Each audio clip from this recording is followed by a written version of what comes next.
Napa Valley, Sonoma County. It's where some of the best wine in our country comes from. And when you look around, it's peaceful, it's calm, it's serene. Jeff, it's relaxing, and it's nice. You got a great view from way up here. You got a great view from up here, but Chris, I can't wait to get over to Infineon Speedway so I get a chance to look down on those roaring cars, the S's, Turn 11. I mean, all the excitement's going to be going on at the racetrack. Yeah, but this is where you hear names like Chardonnay and Cabernet and Merlot. But what about Earnhardt Jr., Gordon, Ryan Newman? I mean, these are the guys who are going to be taking center stage today. I guess if you're looking at a road course, this is probably the best seat in the house. Oh, buddy, I'm telling you, this is a great view. But the best seat in the house is at home on your couch watching NASCAR on Fox. You know, we could do our whole show from up here. Yeah, but where's DW? Well, where do you think we got the hot air?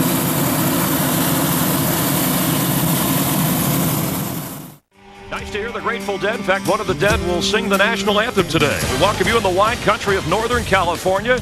You're about to witness one of the most unique sporting events. America's best drivers hit the road, where they will shift, struggle, and slide through NASCAR's first road course test of the season. As we welcome you to the Dodge pre-race show, brought to you by Dodge.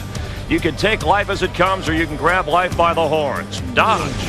And right now, the word on the street, the same as the word on the road. Go fast, but stay on course. Our Hollywood Hotel, a little off course, as the Hollywood Hotel making a pit stop. So we opened up the Hillside Hotel with ideal temperatures, a crowd of over 100,000, great conditions for racing and fun. Hi, along with Darrell Waltrip and Jeff Hammond. I'm Chris Myers, and glad to have you here with us on Fox Sports, where America gathers every weekend for NASCAR. We're gathering a little bit differently, but it's nice to be out among the fans. Well, it is. You know, here in the hills of Sonoma, California, out in the sun. I don't know why we're not under the tent, but anyway, here we are having a great day. Don't be complaining. I get a chance to work on my tan. You know, you got to realize. I brought you always nice. I brought you a little sunscreen there. I know you don't come out. You're always working on something. All right, so we have a lot to cover, but Darrell, with such a great atmosphere, no road rage, it seems more laid back. Why do most of the drivers not like racing here? Well, there's so many opportunities to make mistakes. You got 11 to 12 turns around this joint, and you can just drop a wheel off ever so slightly, and you're out of here.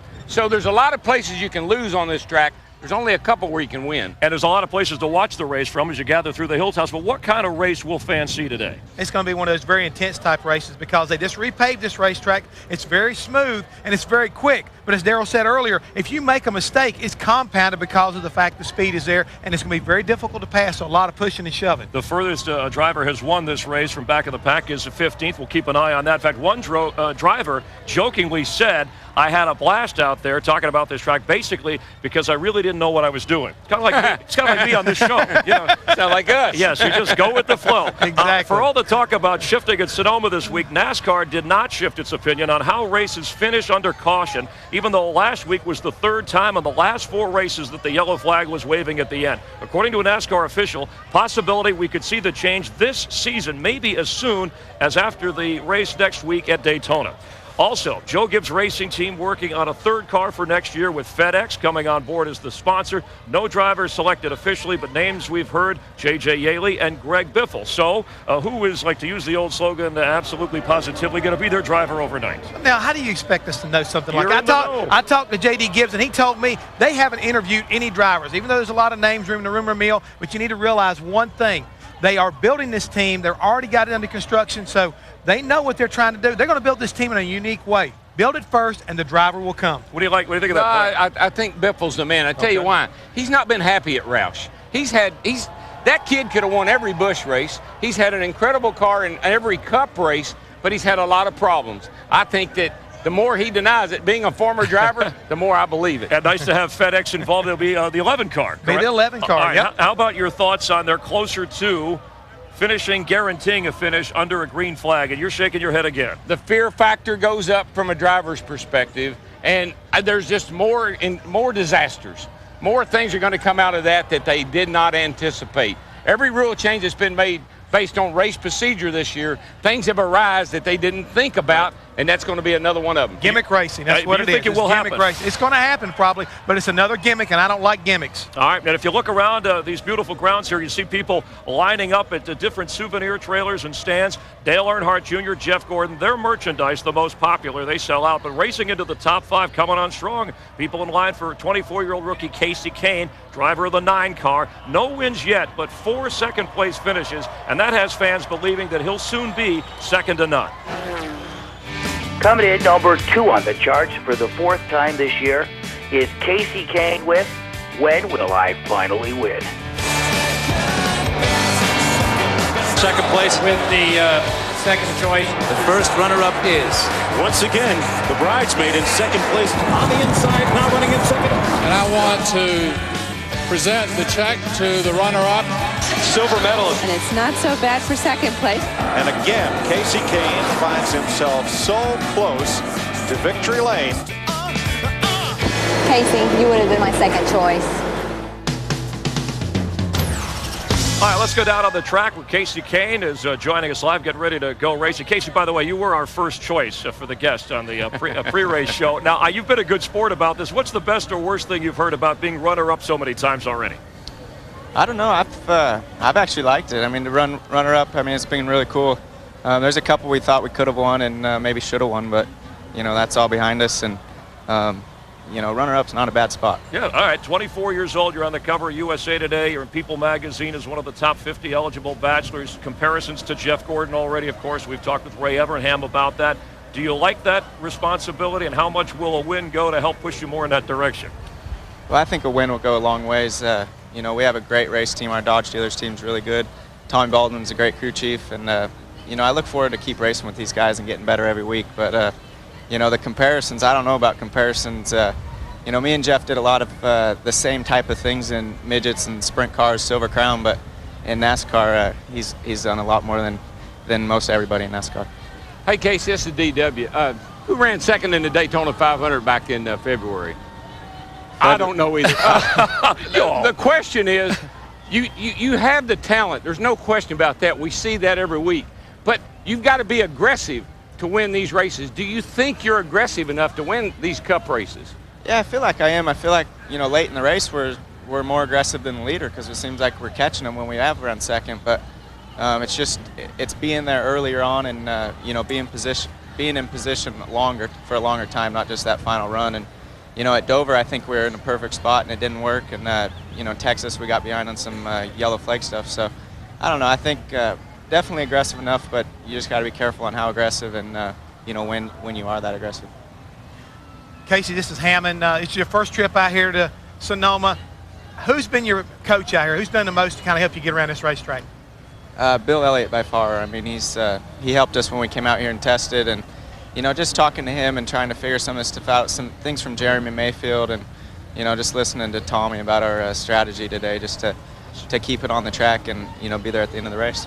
All right, qualifying 30th. Good luck today. We enjoy watching you run, and thanks for talking to us, KASEY. All right, no problem. What did you guys think about that Great Clips car last night with Shane Meal? They did a good job, huh? Good run. Good run. Great run. Good. We hope we have such success. All right, and KASEY, of course, he finished second, too. at least you remembered that one. Let's take a look at the points, and we'll get to KASEY's position in a moment, and he's doing all right. In the points race, Jimmie Johnson ahead of Dale Earnhardt Jr., so Jimmie leading for the first time this year. We got 2 Chevys up at the top. Yeah, and there's a couple of guys, the thing that jumps out at me is there are a couple of guys in the top 10 that hadn't even won a race yet. And the top 3 guys in points have not finished in the top 10 in races here, so they could shake up the points. And we've said right now, the guys that are outside looking in, this could be one of those races that once again will kind of like upset the way this point standings kind of exists today. KASEY KAHNE 399, so he's just 1 away from getting in that 400-point mark. Elliott Sadler, his crew on a roll. They had a toast where they won the $20,000 weekly prize for having the fastest time last week in Michigan on pit road.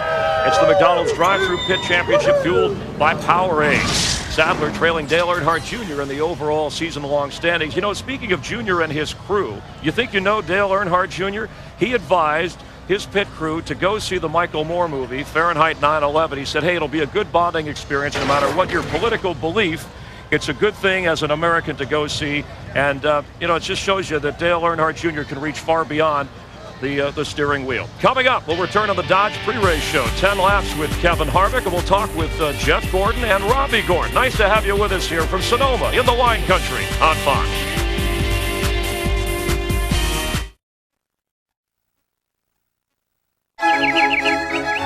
Y'all are a couple of wine and cheesers. I knew that. Have her send us up a nice case of Merlot. I'm not sure if this is a Merlot or a Cabernet. I really enjoy California. It is so beautiful out here.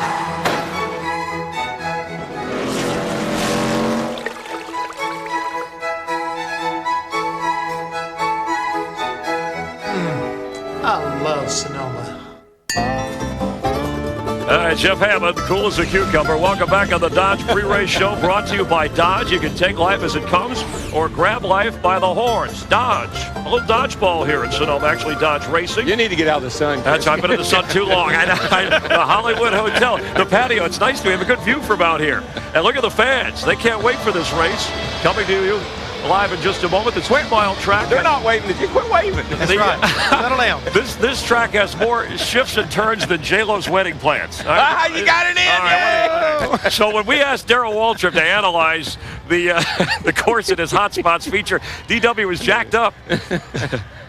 Yeah, we want to thank the National Guard G Company, 104th Aviation, Stockton, California, for providing us with this big Chinook right here that we took an aerial view of the racetrack. Right here you see the start line on the right. We're coming to turn 1. Right here we start an elevation climb.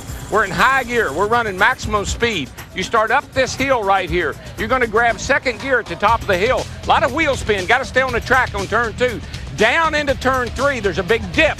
Up to top of 3A. You're looking straight up in the sky. Now you're downhill to 4. Now you're at 7. Watch that turn. Easy to run off. Through the S's like hauling the mail, baby. Turn 10. Good place to set up to make a great pass down into turn 11. That's great. What a great. What do you call that helicopter again? A Chinook. All right, God bless you. Yeah, thank you. Now, what about Darrell? What about restarts here? Well, the thing that you got to remember, you can be having a great run here. They're single file, and so the guy up front, you're going to be way back up in the S's when the guy up front takes the green flag. So that's why sometimes you can have a great run here, have trouble at the end, get a terrible finish. Big point day. And you talk about hot spots. The hot spot, again, is going to be, in my opinion, in the pits. You got to make good pit strategy today to go along with a good driver. All right, well, Robbie Gordon, always hot when it comes to winning on road courses. Today going for his 3rd straight road win. Gordon, one of a dozen drivers from California in today's race, and although he's a road warrior, we slammed on the brakes for a laid-back conversation, West Coast style.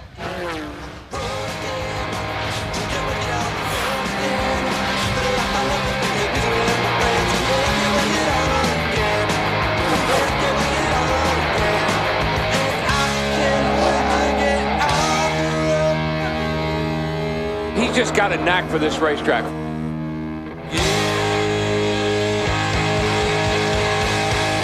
You think a king of the road course, at least lately, it's a Robbie Gordon going for his 3rd straight here. And how would you explain the success you've had on the road course versus other tracks? Well, I think the road course success has been coming. We've been working on it for a few years. We didn't win our first couple of road course races. We had to have good baselines, and we've got good baseline setups on the singular wireless Chevrolet that we can bring back to the racetracks. And if we happen to get too far lost, we can always go back to the old baseline. And I know Richard Childress Racing had higher expectations than what they've met this year. How can things be turned around? Well, I think the competition in the Cup Series right now is so competitive. It doesn't take much to be outside of that edge. And, we're not completely out in left field. We haven't really been contending for victories week in and week out, and we think we know why that is, and everybody's working really hard at the shop to do that. NASCAR, with all that's gone on with cautions and laps, considering guaranteeing green flag finishes in their races, something that you'd be in favor of? Well, I think it'd be good. We've finished it for so many years like it has, and NASCAR continues to change and grow and do things that are more fan appealing.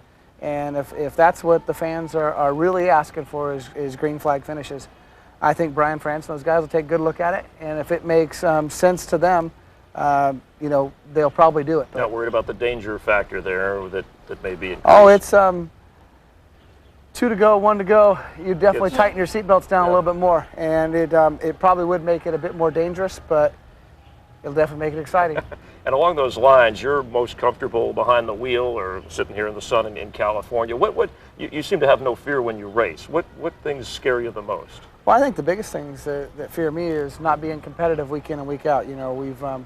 We've worked so hard to get the 31 car where it can win races, and we need to continue to do that. So this weekend's a perfect weekend to pull the singular wireless Chevrolet back into victory lane. Robbie Gordon qualified 24th, so he has a different strategy starting way back. They've got a pit strategy right now. They know they've got to get track position. Now, they're not going to build a race their way up to the front, so look for these guys to pull some kind of rabbit out of the hat to get that 31 car out of sync and up to the front. What do you think of the hired guns, the specialists, 8 or 9 guys that are in here just for the road course? Yeah, you know what makes Robbie Gordon good? He's an off-road racer. Oh, that might pay off that. today. You know, the hired guns, the thing about that is you can teach a guy, you can go to school, and you can learn how to road race. Heeling and towing, how to shift those gears, how to get down in the corner and not lock the wheels up and all those things. Those are technical issues. Round track is more seat of the pants. All right. Here I could teach you how to road race. Even I could do that. Oh, Well, that's then, scary. then anybody could do that. All right, the numbers 30, 36, 4, 38 doesn't represent a strange-looking woman. Those numbers represent where Jeff Gordon finished in his last few races, but he's on the pole today. Clearly the man to beat. Last week, engine problems cost him a win. So let's hear more from Jeff with our own Steve Burns. We'll head down the hillside, Steve. All right, thanks, Chris. Yeah, Jeff Gordon, 4 poles, the only driver to win 3 races here. And Jeff, it has been a bumpy month for you coming in here, but this seems like this could be a place where you could turn that around. Well, we certainly hope so. I mean, all we can do is just keep putting out that effort. You know, we put great race cars on the track here the last, well, really most of the year, but the last month I think the cars have been phenomenal, and we've got another great one today. We just need to take advantage of it. I don't think we can really change anything we're doing. You know, things are going to happen, but as long as you just keep putting that fight out there, you're going to get the results eventually, and we'd love to get them today. How do you target this racetrack? How do you approach it? Well, you know, there are areas that you can attack, but I think for the most part this is a finesse racetrack, and, you know, just trying to stay out of trouble is the biggest part of it. There's a lot of places you can get off here that you, if you're too aggressive, you can get yourself in trouble. And you know, we just need to be solid all day in the pits, me on the racetrack, my communication with Robbie. I think we can have a great day. All right, best of luck, Jeff Gordon. Appreciate your time. And back to the Merlot boys up the hill. Hey, and you know, 7 road course wins, the most of any driver in history for Jeff Gordon. So this guy can run anywhere, Darrell, on the moon, on Pluto, and have success. And the thing about today is he's got to have bad luck for anybody else to even have a chance. He's won every session, practice, ran off the track qualifying, and still set on the pole with a new track record. He's the man to beat. And a guy in the top 10 in points like Jeff Gordon, Kevin Harvick, hailing from California. And we invited Kevin to play our game of choice, 10 laps with. And for a driver on probation for some rough riding, things went surprisingly smooth. A short track or super speedway? Short track. That's a tough one for you. East Coast or West Coast? I think I've become pretty accustomed to the East Coast. Republican or Democrat? Republican. Boxers or briefs? Briefs. Blonde or brunette? Blonde. Fishing or hunting? Hunting. Rap or rock? Depends on what mood I'm in. Oh, okay. An earring or a tattoo? Tattoo. All right. Letterman or Leno? Letterman. Letterman? You think he's funnier? You met him? He's a race guy. Leno likes Jeff Gordon. Okay. Whatever your reason. And Janet Jackson or Madonna? Madonna. All right, good. Thanks for playing. You're fast. All right, he hasn't won here yet, but the Bakersfield Basher, Happy Harvick, looking to put on a good show. How about the Roush cars? They certainly have qualified well here. Pretty impressive right now. I have 5 cars in the top 13, but you got to remember, Matt Kenseth crashed during practice. He's got to go to a backup and go to the back of the pack. You know what makes Jeff Gordon mad? You start talking about a Gordon, and it might not be him. Yeah. All right, we'll keep an eye on that. We're getting ready to go racing Sonoma style. Glad that you're with us. So let's head down to the track as we get ready for opening ceremonies. Darrell's going to head up to the booth. Must feel like an escape from Alcatraz. But right now, for opening ceremonies, let's go trackside. For our invocation. Please pray with me. Father, we thank you for this gorgeous day. Thank you for all the hard work that the race teams did to get here, the dedicated Infineon staff that made this weekend possible, and for the faithful fans who've come to enjoy it all. We ask right now for your protection and guidance over all the drivers, the crews, the officials, the safety staff, the track staff, and the fans, that this may be a fun and safe day to enjoy the excitement that is racing. It's in your name we pray. Amen.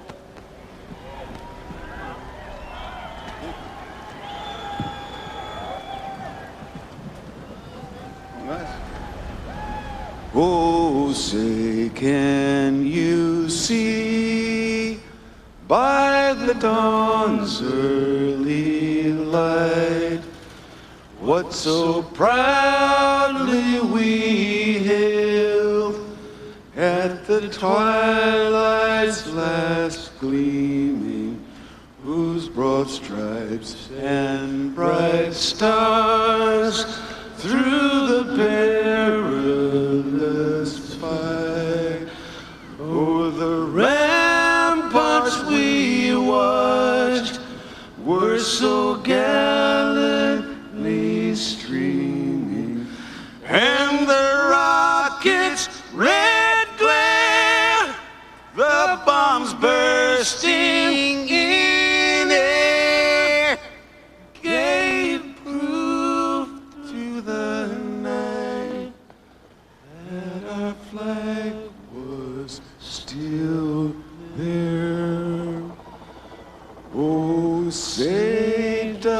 does that star-spangled banner yet wave o'er the land of the free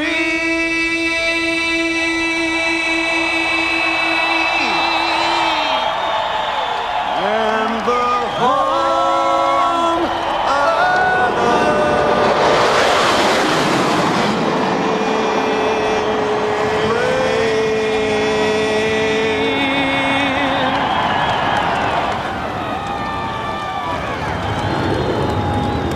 Fans fired up. It's not a dead concert.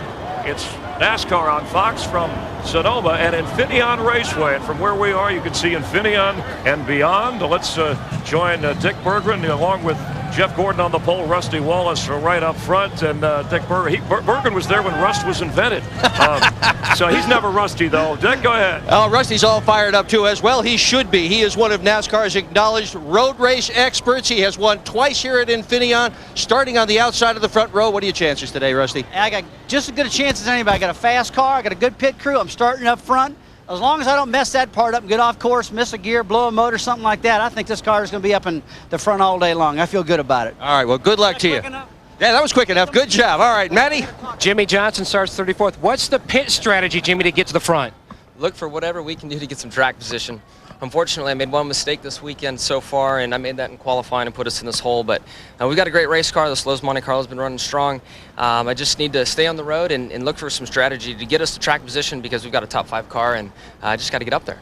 And just like his team boss, Jeff Gordon, he tapes up the hand to help with the shifting so he doesn't get calluses and also blisters. Chris? Yeah, thanks, Matt. Jimmie, one of 3 California drivers in the top 10 in points.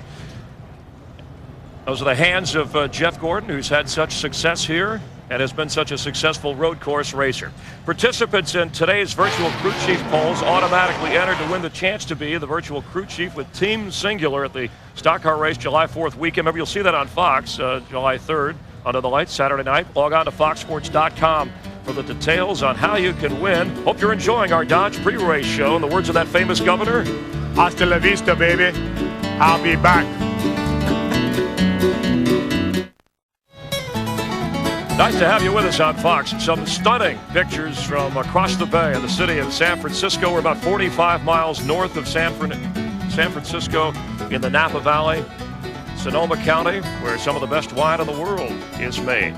And Infineon Raceway owning more than 1,600 acres here in this valley, 900 of which is used for racing activities. And we're going to see some fine racing today, and no matter who wins, they're going to enjoy a nice Sunday spin here on Fox. Let's head down where the Grand Marshals are the Smothers brothers for the opening command.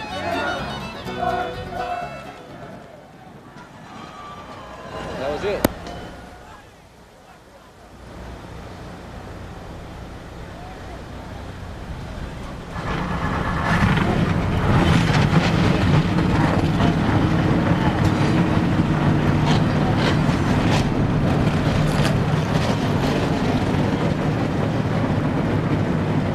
The drivers ready to go, gearing up for their first road course test of the season. And as we go up to the broadcast booth, let's bring in the voice of NASCAR on Fox, Mike Joy. And Mike, this track unique for the drivers, the fans, and even you, the guys who call the race. Well, it's the one track we go, Chris, where we can't see the whole racetrack. There's nobody here that can see the entire facility. But this is something completely different. You take all the oval track races you've won and that whole racing resume, leave it in your briefcase. Because this track presents such unique challenges. There are so many ways to get in trouble. Casual contact, locking up the brakes, downshifting and chattering the rear end, and the car bounces around through the corner. So many ways and so many places to have a bad day in a beautiful part of the country. Tough, tight corners, long straightaways, dips where the car loads, coming up over the hill where it gets light. The variety of challenges here is endless. Larry McReynolds has won here 3 times as a crew chief. Never mind the other 42 teams. How do you beat this place? Well, I mean, you heard Rusty Wallace say it. There's so many things that can beat you mechanically here. It's a 110-lap race. You're going to be shifting 14 to 15 times a lap. Hard on transmissions, hard on that rear end gear. They're going to be touching the brakes about 8 or 9 times a lap. But the key to winning this race is the team that can make those 2 pit stops, and most of them will try to do it twice at the right time. Not too early, not too late. Darrell Waltrip, 3-time Winston Cup champion. How does the driver keep from beating himself here? Well, a couple of things might come to mind. You got 12 turns here, so first of all, you've got to stay on the track. And what that leads to is you can't let one bad turn, you can't let what happens to you at turn 2 mess up your whole lap. Got to put that behind you and look ahead to the next turn because they're coming up quick. Several drivers have the track map taped to the dashboard, more for identification purposes of the corners than anything else. From the hillside up at the top of the hill, here is Infineon Raceway at Sears Point. Lots of elevation change, big variety of corners as they go down the hill to turn 4 and across to turn 7, and Dick Berggren. I'm standing in turn number 7, and this is one of the best places to pass at Infineon. Here's how the pass is executed. It starts way up there in that turn. Come off that turn hard, wide, almost hit the wall. Upshift into second gear. Then outbrake your opponent coming into turn 7. Get on the inside of him. Put the right side wheels on the blue and yellow. Then on the gas before your opponent can pick up his throttle. On the gas hard and on the way into the S's and Steve Burns. And Dick, the drivers then head down the hill, and that's where they begin to build incredible speed on this road course. They come down here into turn 10, which road racing expert and last year's pole sitter Boris said is the fastest and most difficult turn on this racetrack. In addition to being fast, you have to be very smooth. If you're not both, you don't have a shot at making a pass at one of the other big turning and passing zones of this racetrack, and that's where Matt Yoakum is right now. Steve Nelson, Hastings, and Donnie and Russell will cover the most critical corner and the biggest area for passing turn 11. Drivers will rocket into turn 11, downshifting from 4th to 2nd, trying to outbrake another driver into this flat right-hander to try to gain position so they can then drag race off the corner heading toward turn 12 and then start finish. If you enter this corner too hot, your exit will be way too slow, and then you'll have to head up the hill, regroup, and start all over again. Darrell, is there anywhere that you're at ease on this course? Well, there really isn't. Mike, there's a million places on this track you can lose a race. There's a million places that you can get off course. There's only about 1 or 2 places where you can legitimately make a clean pass. That's setting them up in 10, going down into 11. Pace laps begin for the Dodge Save Mart 350 at Infineon Raceway, built on Sears Point in Sonoma, California. Some drivers love road racing, and for some, leaving this track tonight will be like an escape from Alcatraz. It's an acquired taste, and the man who has done it best is Jeff Gordon. Budweiser, official beer of NASCAR, proud sponsor of the Budweiser Pole Award, given to the fastest qualifier at each NASCAR Nextel Cup race. Jeff Gordon now 3 poles in 2004, heading into the Budweiser Shootout, 05 at Daytona. We're going to have you look at our starting grid across the bottom of the page, led by Jeff Gordon and Rusty Wallace. As the field rolls through turn 7, up at the north end of the course, we go to the pits. Steve Burns.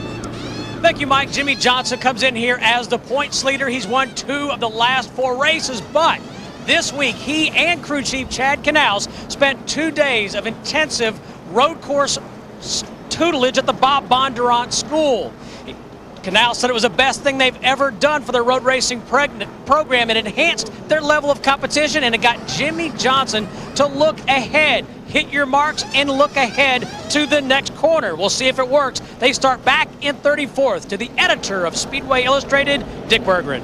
Well, Jamie McMurray is not known for his road racing skills, but that may change today. Over the winter, his crew built him a brand new car. Jamie and the crew came here to Infineon, tested. A bunch of other people did too. Jamie was faster than any of them. In practice, in one session, he was 3rd quick. Another, he was 4th quick. This morning, he told me he has fallen in love with this place, and his advantage is that a guy that likes a racetrack is going to be fast on that racetrack.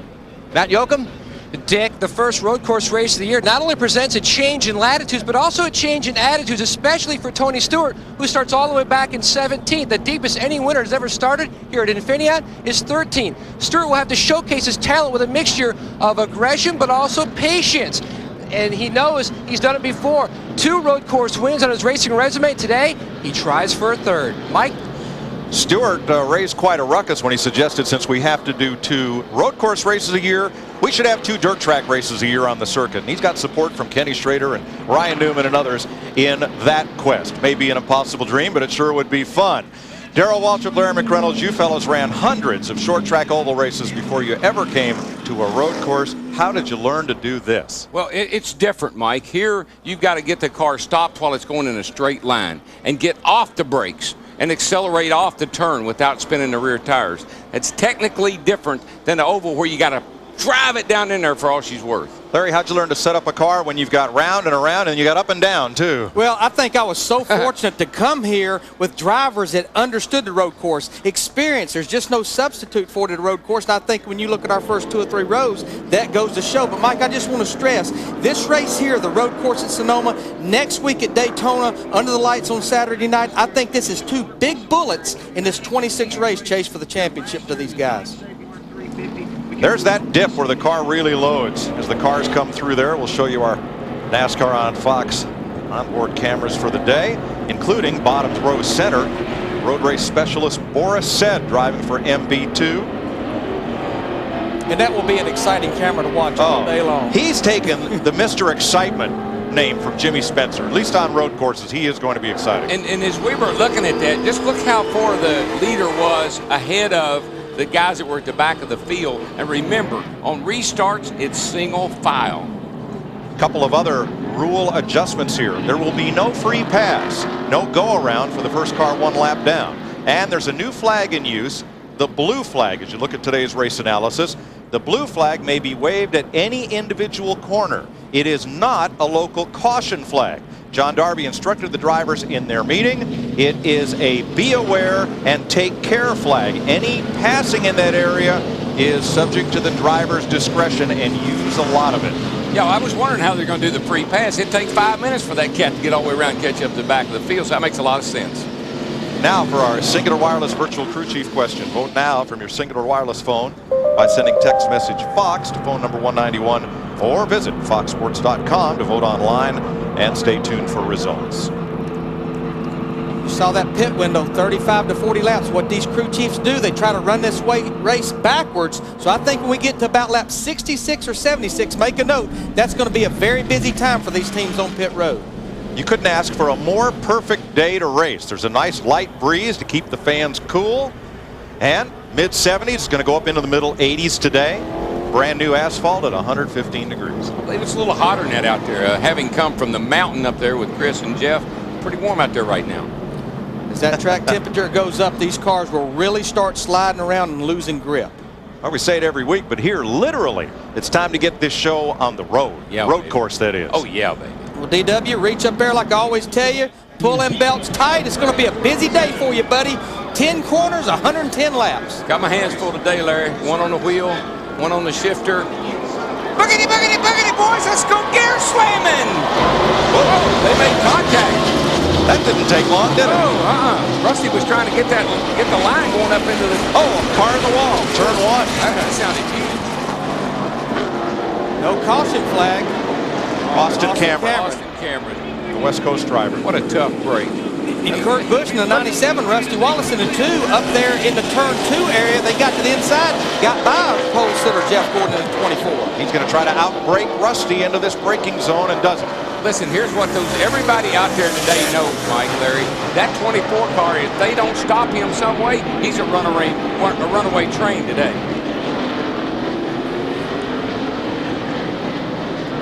Robbie Gordon, the orange car, trying to break out of a big traffic jam. That is a traffic jam. Remember last year when we saw them, all those cars, all 3 synchronized spin going into that corner? This is the trickiest part of the racetrack. The leaders going into that turn 10 area, high speed.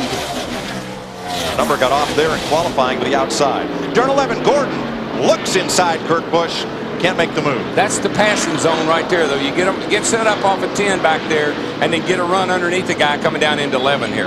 Darrell, you just flew down through the S's at over 100, and here you are at 35, agonizingly slow miles an hour. And it feels like it, and a lot of drivers will go to first gear in this corner to give them a little extra acceleration out of it because you are going so slow. Oh, there goes the... yeah, that's Austin Cameron back to the pits. He made it back around. I saw that car is torn up a lot worse than I thought it was. Jeff Gordon in that 24 putting a lot of pressure on Kurt Busch here. Kurt Busch did lead the first lap. You see that white car trying to move to the inside of Rusty Wallace. That's actually the 39 car of Scott Pruitt. Pruitt's from Roseville, California. He's raced Indy cars. He's won IMSA and Trans Am titles. He's one of the road course ringers, driving that 4th Ganassi car today. And I tell you, he's a tough road racer. You know, he had some good runs in these cars up at Watkins Glen a couple of years ago. So he'll be a factor before the day's over. And among the ringers, he has the most Cup experience. Did a full season with Felix Sabates. CW, let's watch these leaders coming out of turn 10 down towards turn 11. Right here, I think this is where Jeff Gordon will try to make that move on Kurt Busch, outbrake him to the inside of turn 11. That's classic right there. You just get a nose underneath the guy, take the line away. And I got to tell you something. That may be the last time they see Jeff Gordon. I think what happened when Jeff Gordon and Rusty Wallace touched here in turn 1 and broke his momentum, that's how Kurt Busch took the lead at the top of the hill on the first lap. Oh, Tony Stewart is in the wall and so is Ward Burton. Sliding all the way up toward turn 2, and Ward gets into the tire barrier pretty hard. That'll give us our first full course caution of the day. Tony was looking underneath the Ward as they come around turn 1 right here. Tony saw he wasn't going to make it. And he tried to slow down, but it was too late. Ward cut to make the corner, and bam, they got together. Now, even though the caution flag is out and it's waving at all the flag stations around the track, if you recover from your spin, wherever you get back in line is your position. Yeah, exactly. When you start maintaining caution speed. Remember, it takes 1 minute and 17 seconds to get around here. As long as you don't hit anything as Tony Stewart, you're in good shape. You see Tony, he sees it. It's not going to be, he doesn't have enough room to make the pass. Tony, I don't believe, hit anything, and Ward just barely hit that outside wall. Tony was really lucky. He gets in those tires pretty hard, Ward Burton into 0.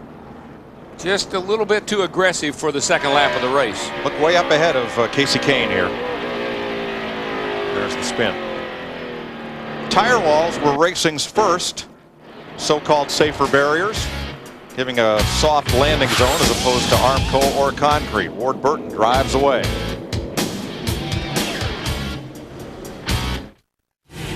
Nextel Cup Racing on Fox is brought to you by Dodge. You can take life as it comes, or you can grab life by the horns. Dodge. By Visa, proud sponsor of NASCAR. By Wendy's 99-cent super value menu. It's better here. And by Nextel. NASCAR and Nextel, partners in speed.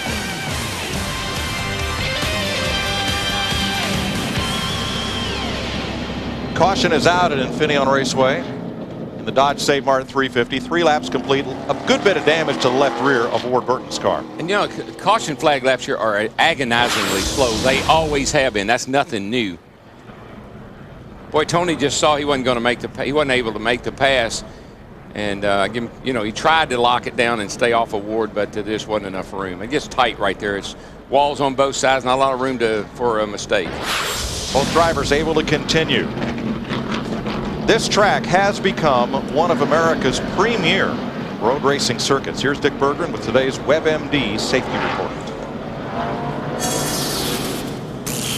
Here in beautiful Northern California, Infineon Raceway has just concluded a massive 3-year construction and renovation project. Mountains have been moved, new grandstands have been built to give fans improved sight lines. Drivers appreciate improved safety. Here in Turn 1, the runoff area has been increased from 30 feet to 130 feet. Drivers can spin a long way before they hit anything now. This year, a new $700,000 medical center for drivers and crews opened. As many as 4 physicians and 7 nurses attend. There are separate medical facilities for fans. In all, the track just sparkles with over $60 million in capital improvements. Dick, we're ready for your examination. For information on keeping your family safe and healthy and a chance to win tickets to races next season in Daytona or Michigan, visit drive.webmd.com. At least it wasn't a driver's glove. No, that's true. Tony was in the pits. And at that time, he got 4 fresh tires. Ward Burton back in for repair. And they'll catch up the field as we get set to go back to green. Back to Dick Bergman.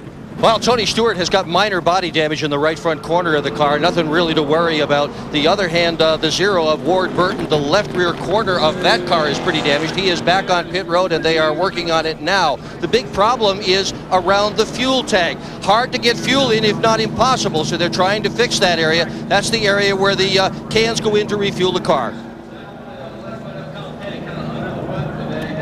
Yeah, that's a pretty critical area right there. You can see they're just about to get it straightened out where they can get fuel in it.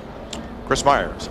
All right, thanks. Outside at our Hollywood hillside, just above where the track is, Jeff, how about from a crew chief's perspective what Dick Berger was talking about with Ward Burton's car? It's going to be real difficult. Right now, these guys have got to get that car back in it because you got to get the fuel in it, Chris. Now, fortunately, this can be a 2-stop race, so if they can get to that magic number, get it full of gas a couple times and work with it, it may be a long day for Ward Burton, but they can, kind of bounce back from this. Now, for Tony Stewart in the 20 car, here's a guy who comes in 5th in points, hasn't won a race yet this year, but he has won here before in this race. Well, he's got his work cut out for him right now, and getting up through these lap cars and trying to make some progress is going to be real difficult. But let's point out early on that Robbie Gordon, last year's winner, is already up to 19. And Jeff Gordon on the pole and still leading. Let's go back upstairs.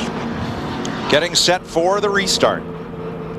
Coming down from turn 10 toward turn 11 there. You know, Larry, that's not early enough, or it's so early that a pit stop right now is really not going to do a lot for your fuel window. No, I think we're going to have to get up to about lap 22 to 24 before we start seeing some of these guys hit pit road under green or caution. Good thing about it, you get the 1 to go up in turn 7. They don't have to run another complete lap to come to 1 to go on a restart. Green, green, green. Jeff Gordon, Kurt Busch, Rusty Wallace, Scott Pruitt in the 39, Mark Martin, Kevin Harvick. As speed builds. Oh, another car around. That's Sterling Marlin. Marlin just got it, and I think Robbie Gordon might have gotten in there. He's right up in the middle of it. And Junior was right in the middle of it, but I believe he snaked through. Now, we're still under green. Blue flag waving there. That's local area of concern, not a caution area, and we stay green. Boy said you're Mr. Excitement. Got into the back of Sterling. It's terrible restart. Guys running all over each other. He almost got into Sterling before the green flag and did down in turn 1.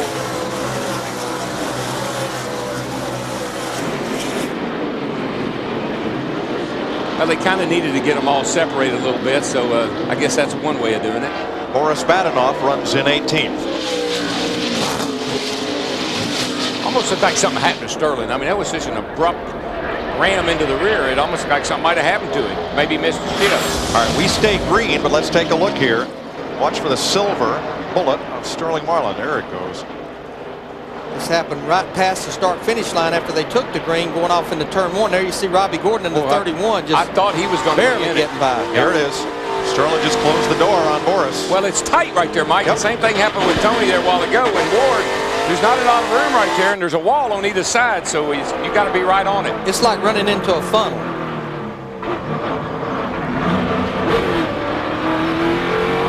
And Boris didn't have clearance on him. It wasn't like it was Boris's corner. Now, everybody's been able to continue, including Sterling. And we talk about going to Daytona, Talladega, tough on spotters. This place is a spotter's nightmare. There's almost no way you can spot this entire racetrack. My spotter always had trouble looking inside and went without left and right. That's right. They're behind him. See Scott Pruitt in the 39 car goes by Rusty Wallace in the 2. That's for 3rd position. Scott has been solid here all weekend long.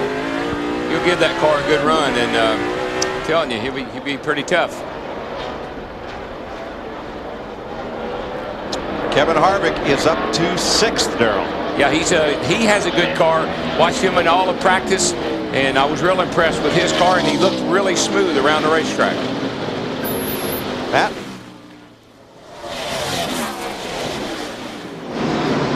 Mike, Kevin Harvick has a Southwest Tour win here at Infineon and also a Winston West Series win.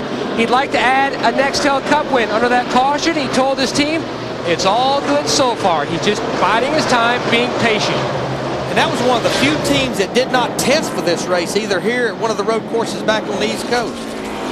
Finished third here a year ago.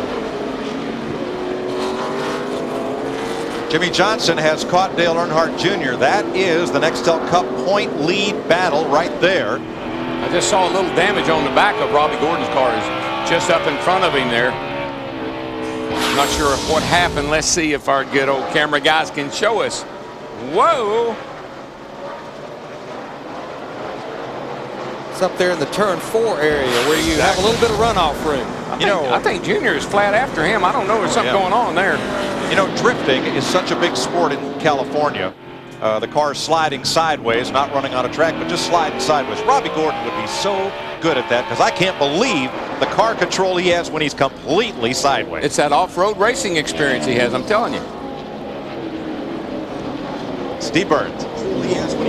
Mike, Jimmie Johnson has already made up 13 positions under the caution. Chad Knaus reminded him, hey, make sure you stay on the racetrack. That's the most important thing to remember today. And also, Chad, we're just listening to the radio, Mike. He said, Jimmie, be careful. The 31 may have a tire going down. And I do know, talking to Chad Knaus this morning, their goal was to try to make up as many positions as they could before that first pit stop. I'm not sure Gordon has a tire going down. He just likes to run that car sideways, Darrell. Reminds me of Tim Richmond. Yeah, a little bit. And I tell you, that car has not looked as good to me in practice and again in qualifying as he has here in the past, like last year when he won.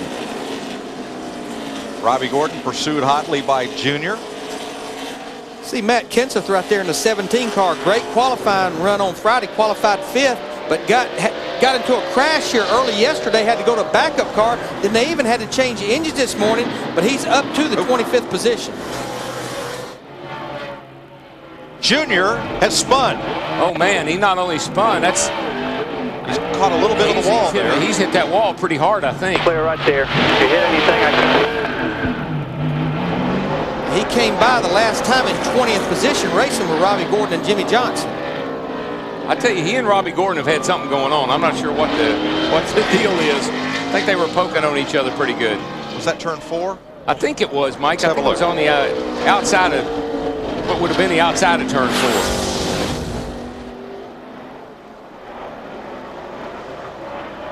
Sure, if Jimmie Johnson got into the back of him, no, he just lost so. it. I think he got over those rumble strips and lost it. Let's listen here.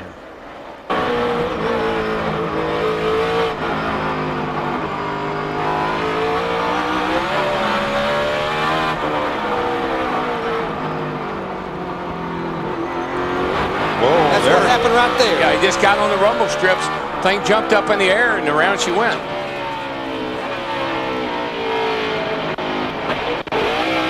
It all started back there as he turned off into the corner. And he spun all the way across the racetrack. Lucky nobody hit him. Remember 1 year ago, Kurt Busch got in the back of Junior as Rusty Wallace went for a spin. And things piled up.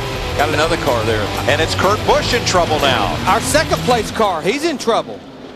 Dick Berggren? Well, he just came on the radio, Mike, and told the crew it's stumbling coming out of the corners. And then he said, oh, it's just shut off. The engine has died on car 97, Kurt Busch. Well, it's running again. Sounds like one of those ignition deals, Larry. Had to flip the ignition boxes. There's so much heat generated here. Those ignition boxes under that windshield. Saw a lot of teams pumping air to them, trying to keep them cool. But he's going to come back across in the 7th position. Plus, Larry, here, I mean, think of all the coolers that these things have got on for brakes, transmission, driver. A lot of load on the electrical system here. And as hot as it here, Darrell, this is probably one of the more physical races a driver will go through. You better have your work clothes on today, baby, because you're going to go left, right, and do a whole lot of gear shifting. Matt Yoakum, what's the verdict on Junior's car? Any real damage? All he said on the radio, Mike, was, I hit something low, I can't see. He's now running back in the 40th position. Junior had a lot of high expectations coming into Infineon after finishing 3rd last August at Watkins Glen. And it's good to know that Junior spun in the final practice session entering turn 11. The team had to change the entire driveline because they had a vibration after that spin. 2nd spin of the weekend now for Junior. To Steve. Hey, Matt, following up on Robbie Gordon in the 31, So we said moments ago, crew chief Chad Canals on the 48 told his driver Jimmie Johnson, be careful, the 31 may have a flat tire. But Robbie Gordon has come by his pit box. His crew chief Chris Andrews looked at the car. Spotter also looking at it from the tower. Robbie Gordon confirmed that the car is all right and do not think they have a flat tire. I'm not so sure that what happened to the 8 car there, Dale Jr., is not the same thing that happened yesterday. He was going down into turn 11, got a little wheel hop, spun the car out. I think that may be what happened to him up at turn 4. Got a little wheel hop, around she went.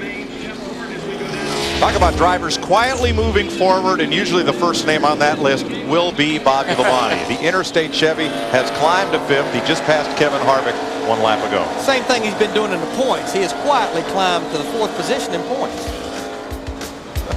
A lot of action in the early going in the Dodge Save Mart 350.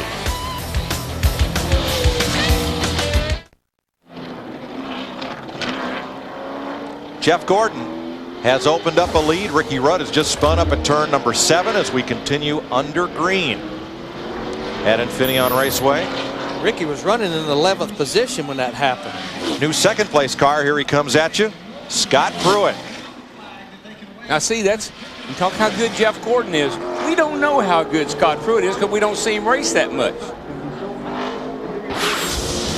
Here's what happened to the Wood Brothers car, the 21 of Ricky Rudd.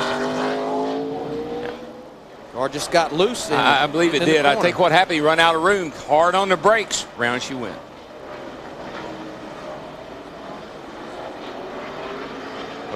Traffic, excuse me, pardon me. And Darrell, it was almost like, there you see the 59 car come up there and bump him. It's almost like he was trying to enter that corner odd because of the position he was in right there. Yeah, there's a lot of traffic right there, and he just didn't have a good entrance. Hear the wheel hop, pop, pop, pop. We've heard that more here this weekend, I think, ever before. Could be a product of this new surface. And plus, they try to put as much rear brake in it as they can. You get on the brakes hard, it gets it to wheel hop. Yeah, early on, you're going to crank a little extra rear brake in it because you got a lot of fuel in the rear and all, and it'll handle it, but way too much. 31's off the track up in the S's. Yes, he is. And back on. I think he does have that tire going down that they were talking about earlier. What tire, Darrell? Holy cow. The left front's completely gone. Left front's gone. What tire is in? It's just not there anymore. Oh, geez. And of course, he'll be able to make it to pit road, but no, it's not. It wouldn't even turn. He's over in the tire wall. The caution is out. You know, I don't think I've ever seen a race start, any race really, with the kind of things we've had happen so far. New pavement. A lot of drivers counting points, chasing for the chase for the championship. Everybody's got an agenda and everybody's in a hurry. Now, Jimmie Johnson, I think they smelled the caution flag coming. They made it to pit road before it was closed. He gets in there and gets those 4 tires and fuel. Steve? Okay.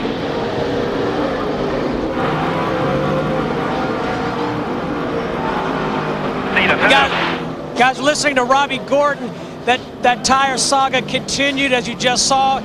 A lap ago, he said there is something wrong with this race car, and then as we saw, the left front tire came off, but they have no idea what the problem was as he heads into his pit stall. Steve, is the whole wheel gone? Everything's gone, Mike. Wow. Looking at it right here,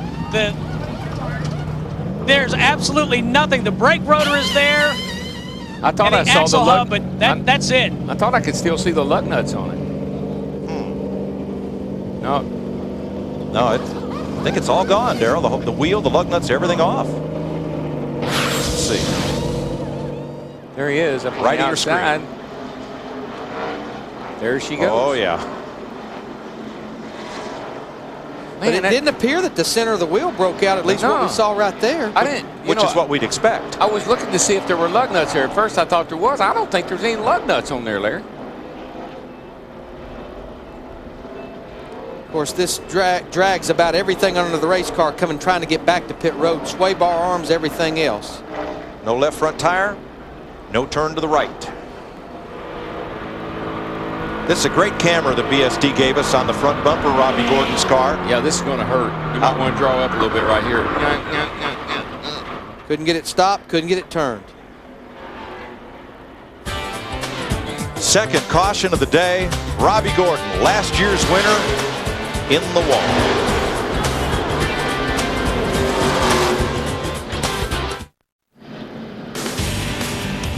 Nextel Cup Racing on Fox is brought to you by Budweiser. It's time for a fresh one. Grab a Budweiser. The race is on. Nice to have you with us here on Fox at Infineon Raceway in Sonoma. Our second caution, Kurt Busch led the first lap. Jeff Gordon has led ever since. This is a Visa Race Break with Jeff Hammond, Chris Myers at our Hollywood Hillside location just above the track where we can mingle with the fans and take in the race, and a lot of activity. Jeff, any explanation for some slipping and sliding and wrecking here and there? Remember, we talked about it at the beginning of our show. To pass, you've got to get aggressive. And right now, some of these guys are driving so aggressively, they're getting the cars airborne, and these cars don't respond very well riding around on two wheels, or in Robbie Gordon's case, on three wheels. Somebody didn't do their job once again, and we've seen a lot of that here lately. A lot of cars rolling off a pit road, wheels not being tight, and a place like a road course like this where you're going back and forth, you see them making repairs to the 31 car right now, trying to get this car back out on the racetrack. They've got to do a better job. It's not the first time it's happened this year. All right, let's get more on Robbie Gordon with Steve Burns. He's there. Steve? Chris, as he came to pit road, he said, how did my wheel fall off this early in the race? They're going to have to adjust the sway bar arm now. They've taken the left front tire off. Now they're adjusting the sway bar arm. Dick? Well, Kyle Busch is behind the wheel, and he is one angry young man. He had qualified third, but he's got dual problems right now. We talked about the potential electrical problem. In addition, there is an oil leak under the hood. They tried to fix it, but the NASCAR officials on pit road wouldn't let him go. He has lost a lap. Busch still on pit road, trying to get things fixed. Matt? Second stop on pit road for Dale Earnhardt Jr. He was running in the 40th position. They've already put on 4 sticker tires now. They're trying to work on the toe on the left side, Chris. All right, thanks. Dale Earnhardt Jr. in second in the points race. Jeff Hammond, he came in here saying he had a different attitude about the road course. He was trying to prove to himself that, hey, I'll like racing here. So far, not so good. He's trying to convince himself, Chris. I mean, I do know a lot of guys that work on this race car, and he's been struggling with that attitude. And everybody knows, Tony Stewart kind of summed it up best. When they come in here trying to fool themselves into liking this place, they don't do well. You've got to have the right attitude to be a good road racer and to be successful here, and it's got to be positive. This has been a Visa Race Break from the Hollywood Hillside in Sonoma. Let's go back up to the booth, and Mike, Larry, and Darrell. We'll build you a hotel for next year, Chris. We'll take it. Our NASCAR race menu is brought to you by Wendy's Classic Hamburgers. It's better here. West Coast all the way to the East Coast. We're going to Daytona on FX Friday, the NASCAR Busch Series, 7:30 p.m. Eastern Time, and Saturday here on Fox, the Pepsi 400, the traditional mid-season midpoint race, 400 miles under the lights at Daytona, 7 p.m. Eastern Time Saturday night. Now, Robbie Gordon and Dale Earnhardt Jr., despite their woes, have stayed on the lead lap. Yeah, but I got to ask Larry, and I'd ask Jeff too, and we're coming to green, but real quickly, how can you leave a wheel loose going through tech? I mean, there's no reason for it. These guys actually take a torque wrench and torque all the lug nuts, or they're supposed to, before going it. We see it happen after pit stops. There's no excuse for it happening as it leaves the garage area to start the race. Green flag to begin lap 19. Everybody completes turn 1 cleanly this time. Tony Stewart also stopped. Jeremy Mayfield. Some of the drivers who were running toward the back, P.J. Jones, made stops under this caution.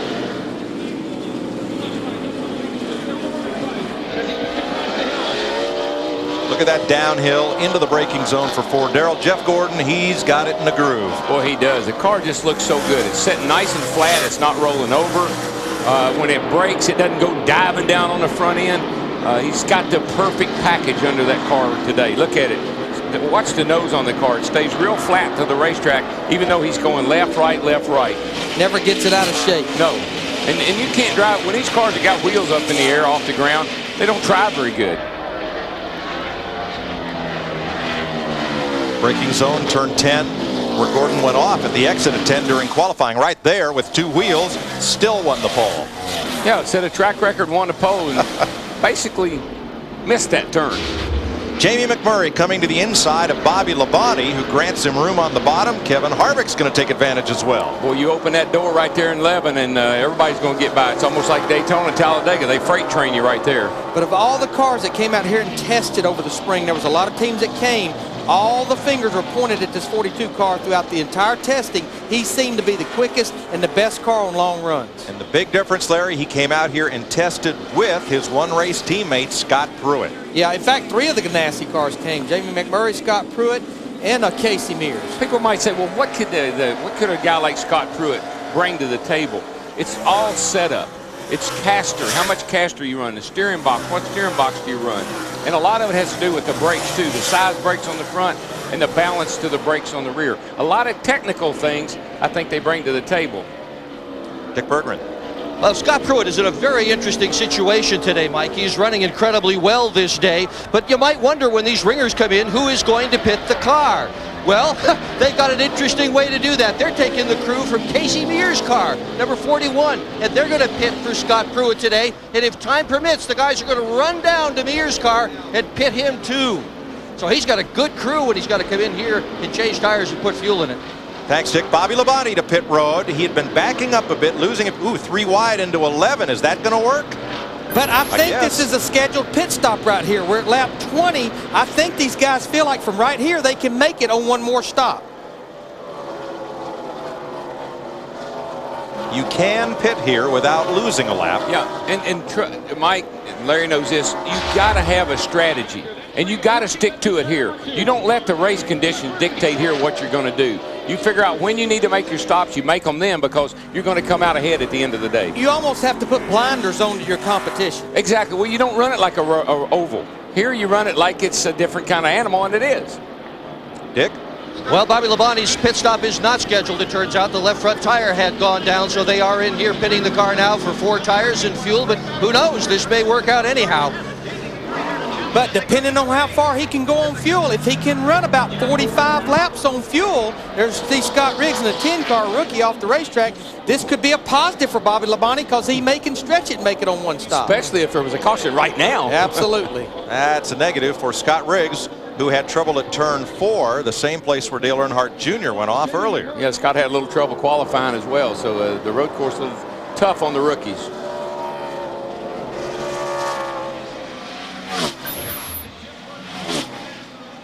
But if you're a rookie, you can get half of it this year, and you'll get the other half next year. Uh-oh. Ruh-roh.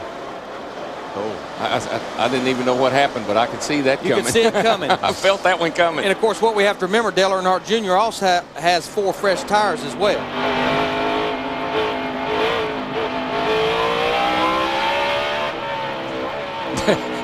It sounded to me like he was just saying, "You're in my way, young man." Yep. You saw Brandon Ash there right behind Junior, one of the West Coast drivers in this event. And that's what happens. You get frustrated and you take it out on the wrong guys. Competition. Matt?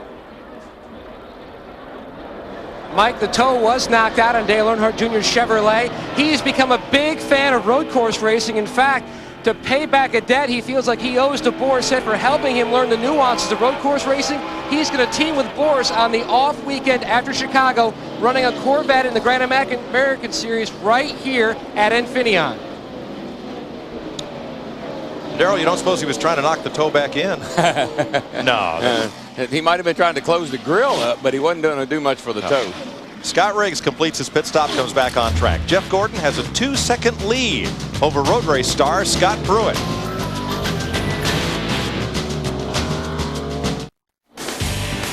Nextel Cup Racing on Fox is brought to you by new M3 Power from Gillette. Feel the power of the world's best shave.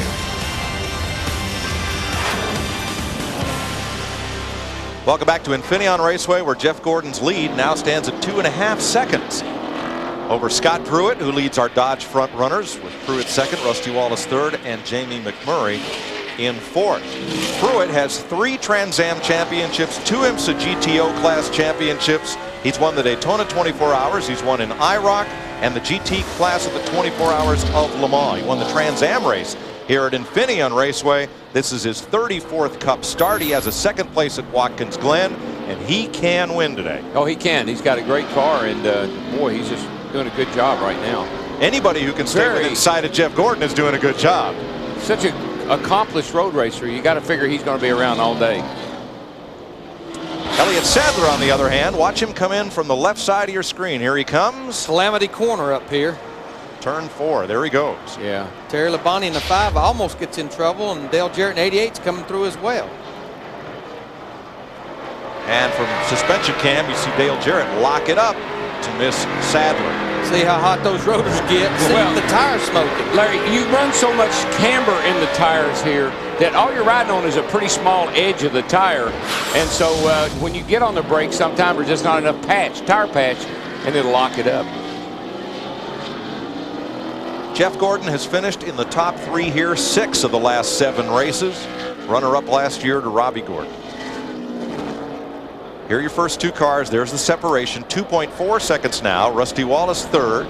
Jamie McMurray, Mark Martin, and then Joe Nemechek keeping unlikely company in the front pack of a bunch of road racers. Brand new road course car, qualified good 9th, and he's sitting here now in the 6th position. You see right there, he's about 11 seconds behind our leader, Jeff Gordon, and another car that's having a good run, not too far behind him, Jeff Burton in that solid white car, the 99. He's up there to the 8th position.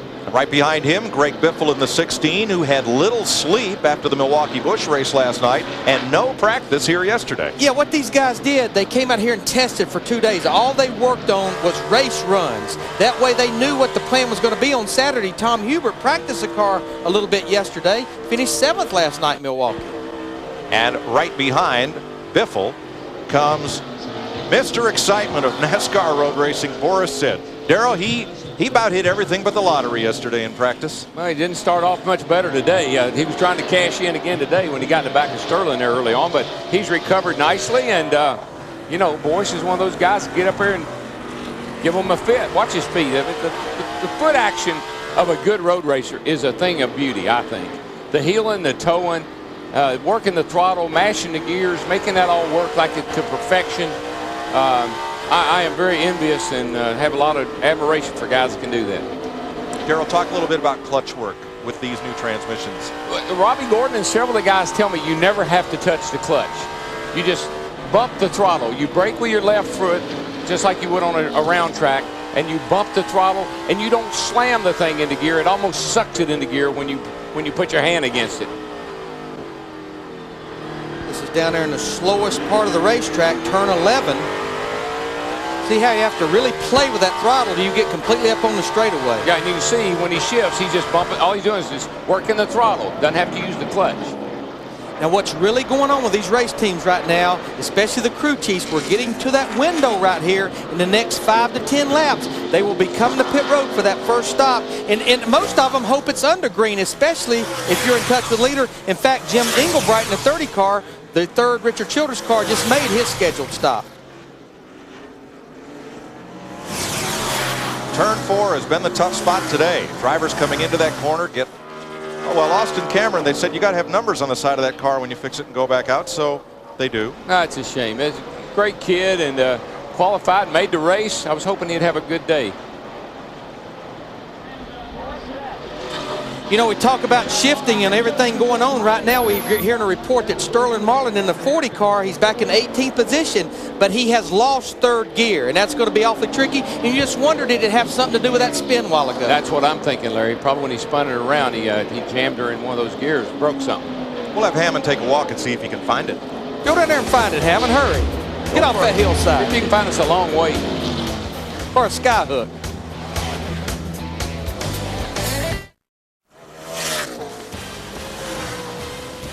We're still under green at Infineon Raceway, Sonoma, California, where road course racing has become a contact sport today. Matt Kenseth followed Michael Waltrip into the pits to make green flag stops. And here's what happens when you try to get into turn 11 3 wide. Watch Tony Stewart, the orange car on the inside of Elliott Sadler. Man, you know, I don't think Tony likes road racing. I'm sorry, not Sadler. Brendan Gaughan is the car that spun. He don't like it today anyhow. He's not liking it today at all.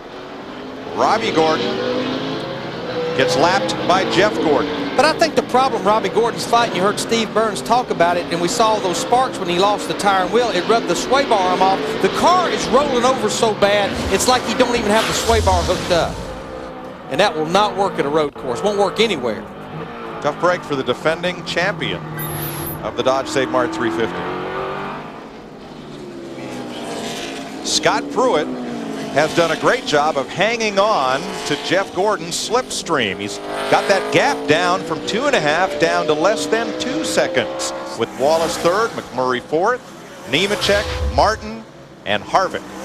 I think when the tires start to go away a little bit and things start to happen to your race car that do on a road course, a road racer is a little smoother and got a little more finesse than maybe a stock car, a normal stock car driver would have. Look at this battle, Darrell, with Boris said to the inside of Jeff Burton. I believe I'd let him go. You know we've got a pit stop coming here in about 5 laps. Don't push the issue right now. Uh-oh, that is Brandon Ash off in the dirt. One of the West Coast drivers. Blue flags will wave up at the north end of the course, which instructs the drivers to take care, but does not prohibit passing. So we stay green. No caution. You're not going to see many cautions. We're tired of cautions. You're not going to see many today. Local cautions, that's about it. Whoa, we just got off. Got off the racetrack. Whoa, look out, baby. Kyle in the 45 car. Kyle Petty just barely gets by. That's back in 30th position. They're 29th and 30th. Green flag stops continue. Here's Terry Labonte. Kellogg Chevy. Now the guy that really hopes it cycles through all these pit stops under green is Jeff Gordon and Terry Labonte's teammate, Jimmie Johnson. Remember, he pitted just before the caution came out back on lap 15-16, got his 4 tires, so we know he can go to about lap 50 without stopping. Johnson restarted 26th, and he's climbed back up to 12th. Matt? Scott Pruitt is now close with 1.8 seconds of leader Jeff Gordon. Gordon telling Robbie Loomis the car is loose on the left-hand corners. It's tight on the rights. Now he says it's definitely loose on the lefts and a little loose on the rights. They're talking about what adjustments to make. They're scheduled to pit around lap 34. Steve.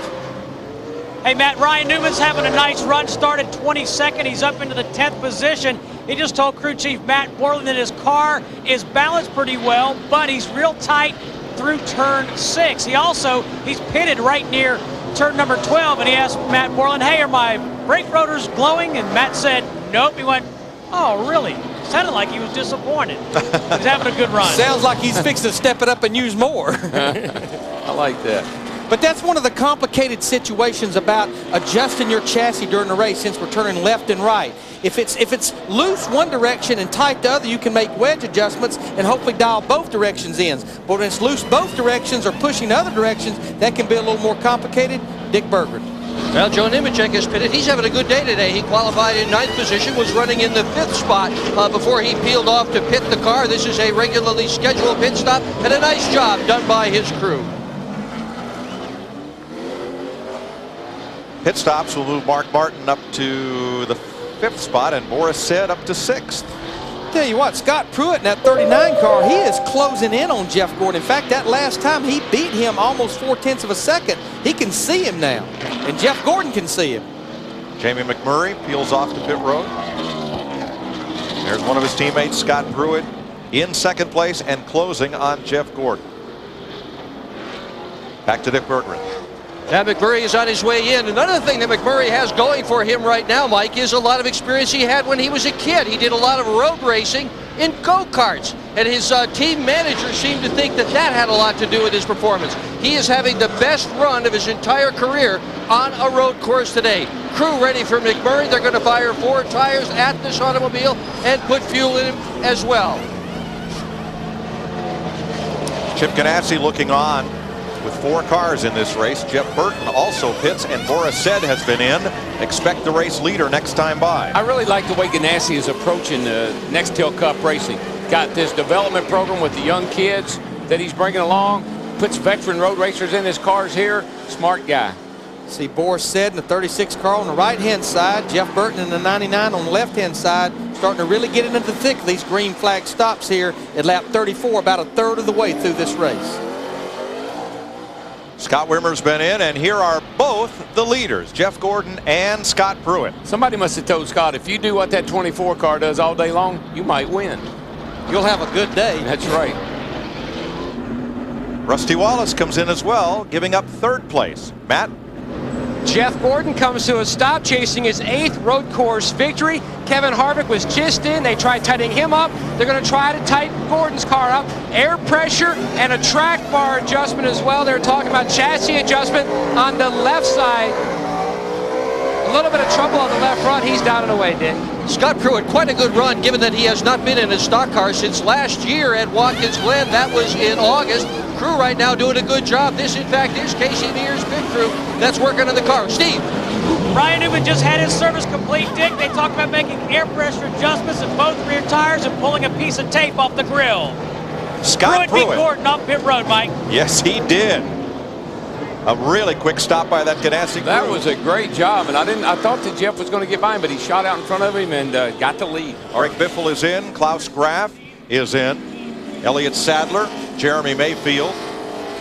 There's Ryan our leader Newman. right now, though, Mark Martin in that 6 car. He should be in, though, in the next lap or 2. Yeah, Scott didn't get the lead, but he beat Gordon out, and it'll cycle back to him. Should have the lead. But gosh, Darrell, to beat somebody coming out of the pits, a lot easier here than trying to beat him in one of these 11 turns. I think that's, I tell you, Scott Pruitt was coming on Jeff Gordon. He had closed up on him. I think Scott's car is better on these longer runs, and now he's in the lead, and he looks like he's going to be hard to beat today.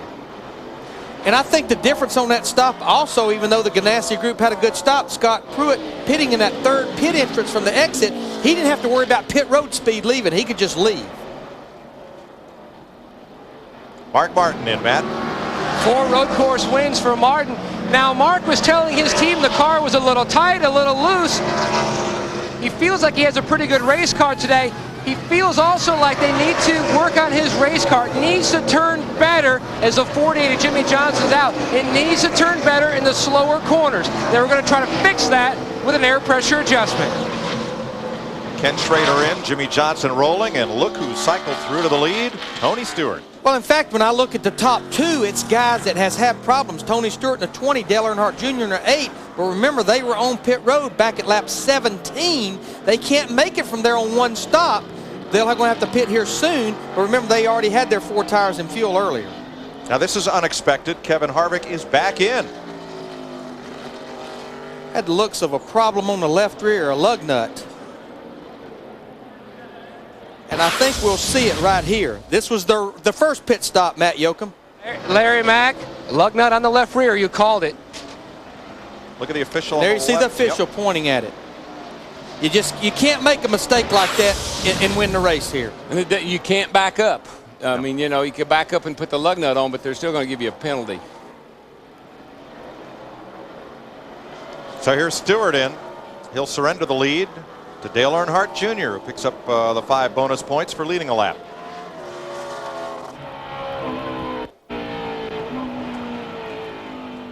Jr. with 2.7 seconds over Brian Vickers, who has not yet made his stop. Dick? Well, Tony Stewart is going to be pitting today. A very uncharacteristic drive for him on a road course. Tony Stewart has had a good bit of success on road courses, but if you take a look at the front end of his car, you can see the damage from an earlier incident that he had there. Here at Infineon, he won in 2001, won the pole, finished 2nd in 02, spun last year, wound up finishing 12th. This crew has got its work cut out for him, and so does Tony if he's going to salvage a good finish this afternoon. And you hear the car lug out of the pits the way it does. We have such high first gears in the car, again, because down in turn 11, yeah, look at there, we've got a lead change, guys. Well, yeah, I keep saying that, but eventually it'll be a lead change. It will be once pit stops finish cycling through. Yeah, actually, officially on the board, it's for 3rd place. And it happened in turn 11, Darrell.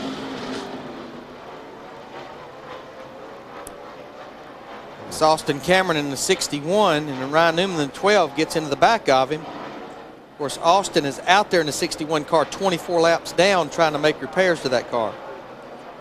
Now here's the pass for the lead. We'll get it right. Okay, it's not. It's might as well be. Yeah. Like you said. That's turn 7. Gordon's car is just so good under braking. It doesn't die. I love the way it stays flat all the time. It doesn't get off on the one side or the other. Just stops flat, accelerates flat. Jeff Hammond. Guys, I'm out around the course. I've been working my territory from turn 2 all the way up to turn 3. and watching the guys come off a 2 to make a run across that part of the course. And the one thing I've noticed, Larry and Darrell both, is the fact that Jeff Gordon's car, right at the end of his run, he started getting a lot of tire spin. Scott Pruitt, on the other hand, was still hustling his car. That's where he was gaining ground, but now he's got new tires back on. Jeff Gordon, once again, getting back in the throttle off of turn 2 and really accelerating hard, getting a lot of forward bite across over to turn 3, which he's gaining a lot of ground on a lot of these guys. Yeah, and I know Dale Earnhardt Jr. and Brian Vickers, they're hoping for a caution because they can probably run another 14 laps, but they're just giving up so much time right here on these old tires versus new tires. A lot of different strategies playing out as Dale Earnhardt Jr. leads from Brian Vickers, Jeff Gordon, Scott Pruitt, and P.J. Jones.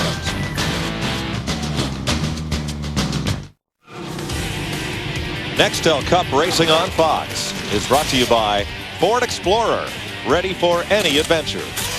Napa Auto Parts, get the good stuff. Viagra, ask your doctor if Viagra is right for you.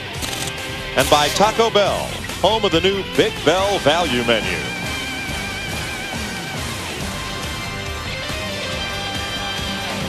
.41 of 110 laps complete. Dale Earnhardt Jr. and Brian Vickers, off cycle on pit stops, are the leaders. Also trying for that McDonald's drive-through pit crew championship fueled by Powerade, where Jr. leads that championship after 15 events among the teams that choose to participate. There's Scott Pruitt going through in 4th right now behind Jeff Gordon. There's Jr. and Vickers. The Busch rookie, Vickers, had never raced here, and he's given a good account of himself. Yeah, he has. And I mean, they've been running pretty decent lap times. Just remember, they're on quite a bit older tires. They can probably go another 9 or 10 laps. But what I do see right now, Jeff Gordon in that 24 car is starting to put some distance on the 39 car of Scott Pruitt. He's about to inhale his Hendrick teammate, the last year's Busch Series champion. This year's Nextel Cup rookie. Ooh. Little room, please. Coming through. There you go. Dale Earnhardt Jr. in 8, Brian Vickers in the 25. They can run probably about another 8 to 10 laps on their fuel. Second place changes hands. Passed for second, and I think I heard the 21 car. I don't know. Did he go to the garage? He had a broken track bar. Broke a track bar, yes. He's behind the wall.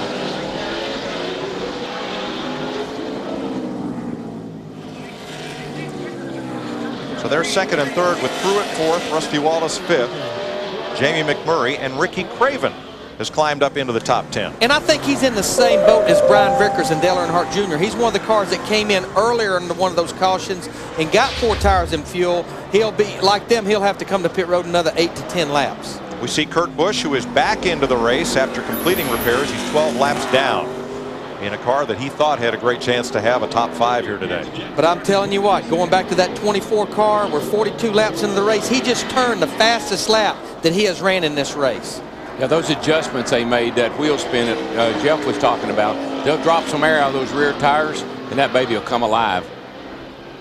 Jeff Green has made a pit stop in the Cheerios Dodge.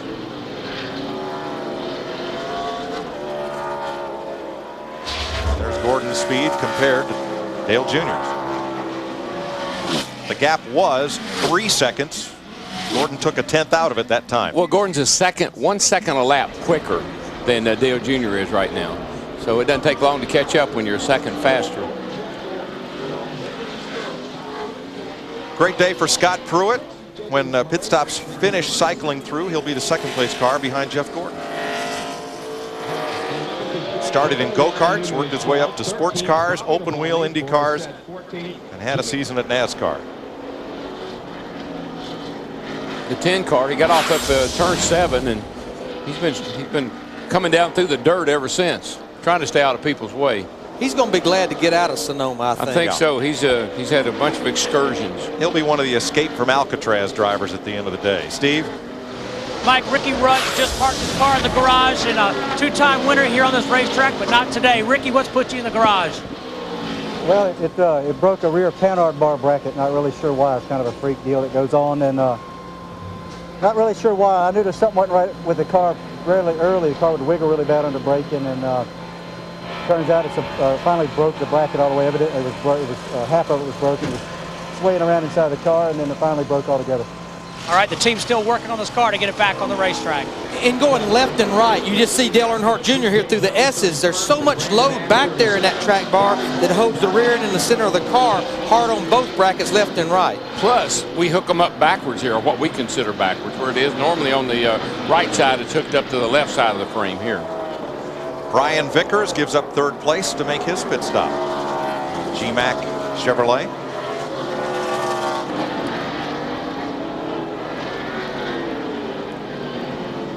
Now, Scott Riggs limped his car onto pit road. Is he going to be able to get it to his pit or to a position of safety? Yeah, he's just a few feet. He'll be fine. I think he'll make it. Yep, he'll be good.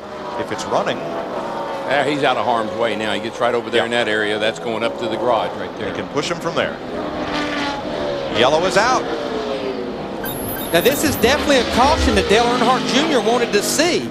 I think most of our leaders are going to stay out because they're not to that window for that second stop. But this is going to save Dale Earnhardt Jr. a lot of track length as far as making his stop. And how about Brian Vickers, who just made his stop? There is oil on the racetrack. I got tight. It may be real tight, like you over-adjusted or something. But it came. Also, somebody's dropped a spring rubber. We've seen that a couple times this weekend. Who this caution also helps is Ricky Craven. Remember, he'd not made his pit stop. And how about Ward Burton in that 9th position? He was the first caution. So he likes this caution right here. We're under caution for the third time today. Oil beginning at turn 4 and extending down into the S's has put us under the yellow flag.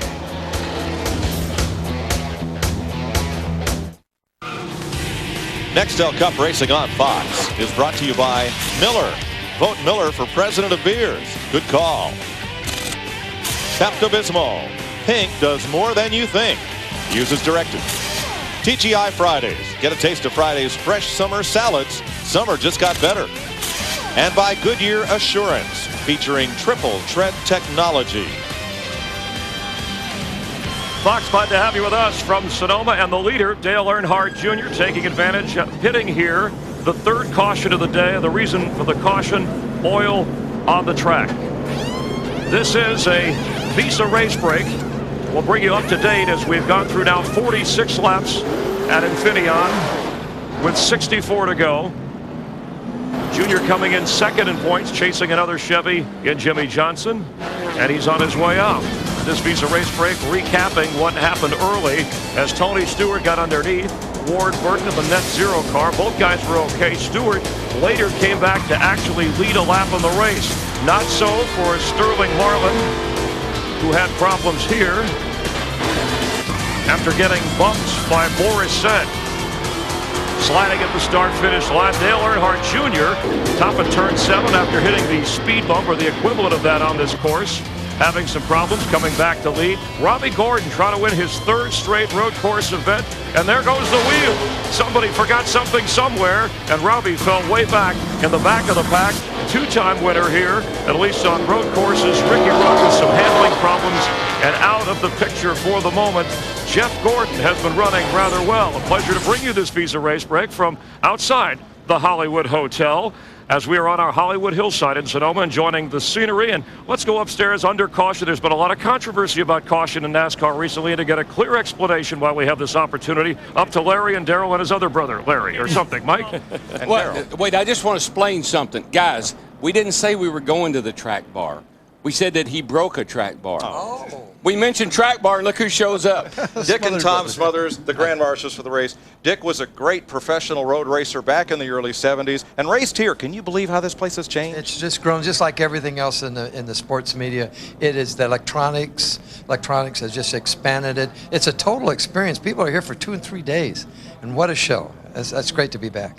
Good to have you here. Tom, you come every year, you and Marcy, big race fans, love it here. And, you know, you folks taught me in the late 60s to question authority and to really get inside what's going on in the world. Yes, sir. We've had a hard time with these caution flags and scoring things, and I know you're a big fan and can explain it all to us. Well, I'm the only person that can explain the NFL salary cap, and I've got into the rules here at NASCAR, and the yellow flag and the scoring points is what is now going to be done is they're going to every yellow flag, every lap of the yellow flag will be 1/20th of the entire race. Will be the yellow flag will not those laps will not be counted except for 5%, and that's where they take the 2 points off. So when you're racing, that 5% of the yellow lap you can race when there's a blue flag and a yellow flag. Can't we just go racing? No, that's why. So it turns out to be a 15% Could you go drop. visit that booth about 2 booths down? No, this is a fair and balanced view of the yellow flag. Tommy, you told me you had a clear handle on this. I do. It turns out to be 17%. And then you subtract, and then you add it up. How have you done this for all these years with it? We're kin. I understood him absolutely. Well, see, when you don't know when you don't know what you're talking about, it's really hard to know when you're finished. Yeah. Are you finished? At home, we call that babbling. I don't know what they call it out here. Well, we're up here in Sonoma. We call it buying time. Well, actually, he's the smarter of the brothers. See, I live right. Oh, that's scary. I live right up the road here in Sonoma. We have a winery. We have a little tasting room right up here in Sonoma. It's called the best damn tasting room, period. Yeah. I didn't know that. We can't say that, folks. We apologize for that language. We're sorry. Oh, stop babbling. Well, this is great to be a Grand Marshal. We're going to end up doing the whole show this way. We are thrilled to have you fellas here. Well, thank you very much. I get my I'm driving here next year. You are? Yeah, Humpy said I can drive in it. And Only if you understand the rules by then. Yeah, they're going to let him out of the home just long enough to do that. Well, it's great to be here, and you're doing such a great job.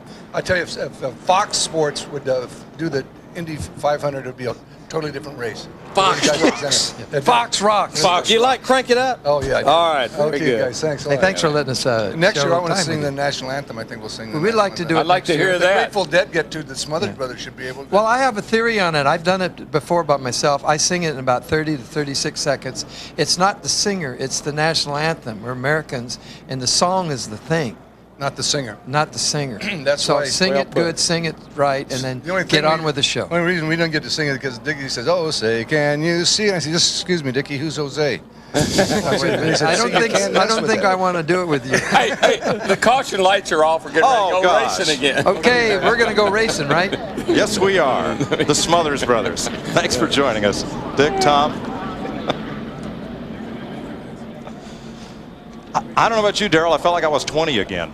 I don't know about you, but I feel like I've always thought I was confused. Now I'm really confused. We got one more week to figure it out. Let's don't bring them back to help us.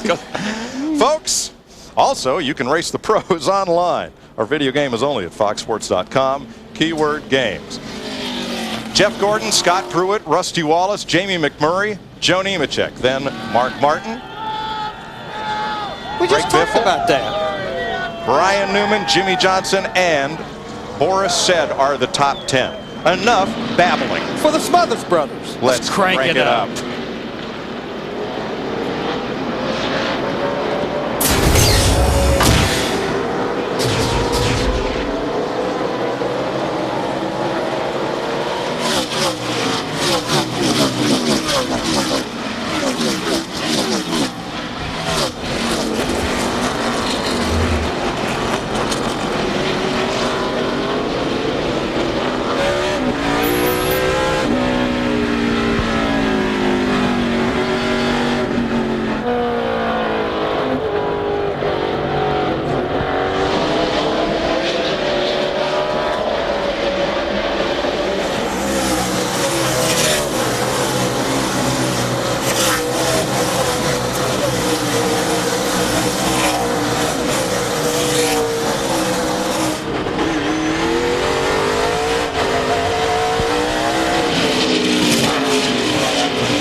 Trouble for the Rocket. Flat left front tire for Ryan Newman. And he was running in the 8th position. And he'll be able to get to pit road and change his tire and stay on the lead lap without any problem, but this is not in their game plan, trust me. 5, 4, 3, Dale Jarrett's in as well. 1. Steve? They're going to take right sides only, Mike. Tough break for Ryan Newman. Been around the top 10 all day. Right side tires only for the Rocket. DJ in as well. You know, they just swept the track up there and cleaned that end of the racetrack, the far end up there. I don't know if these guys are running over something or what's happening.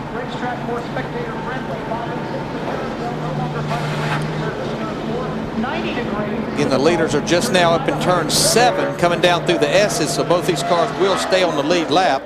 Dale Jarrett stalls it, but he gets it going. Tell you who else this caution was a big break for through the cycle of all those green flag stops that our leaders were making. He's still got, I think, an ill handling car and an uphill battle with 61 laps to go. But Robbie Gordon, the 31, were riding with him on the right side. He's back on the lead lap.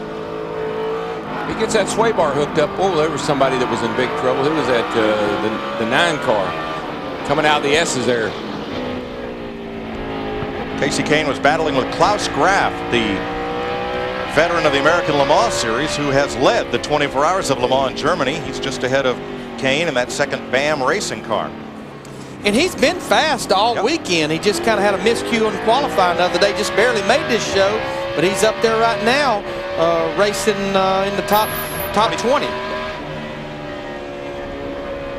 Tell you one thing, he's not shy with that race car. I've seen him put it in a bunch of tight spots today. You know, he almost won the ARCA race at Nashville a couple of months ago, finished 3rd over there. Down the hill to 4. That is a styrofoam block there, that white block. That's not concrete. Close as they come to it, you'd wonder, whoa, Michael. It's a shaved off styrofoam block. Wow. I tell you what, we've not really talked about Michael. He's sitting here in 10th position, and he's not off sync on pit stops. Remember, he had to start this race at the tail of the field because of losing the engine qualifying, so he's got a good race car. Junior. Round again. More coming, 2 more coming. I'm just almost convinced, Larry, the problem with that car is it keeps getting keeps clear. Popping the rear tire. Somebody got into us in the corner, Junior. Well, if somebody got in. Yeah, I know. Left rear. I think it's the left rear. Somebody. Talk to Tony Junior so they can look at the fender. Well, also damaged the right rear. Yeah, I think right now he just needs to back off a little bit and survive this baby. He came by in 22nd position that last lap. He's going to be further behind now than that, though. They're trying to go 3 wide into that turn 7 up there. PJ Jones in the 50. Just a big bottleneck. Yeah. I believe Robbie Gordon's got problems getting in the 31 car. It looks like he maybe's got a right front now. down The right side's messed up on his car. So Junior recovers from the spin, but again, this could have big point standing implications. One more look here as he gets hit from behind.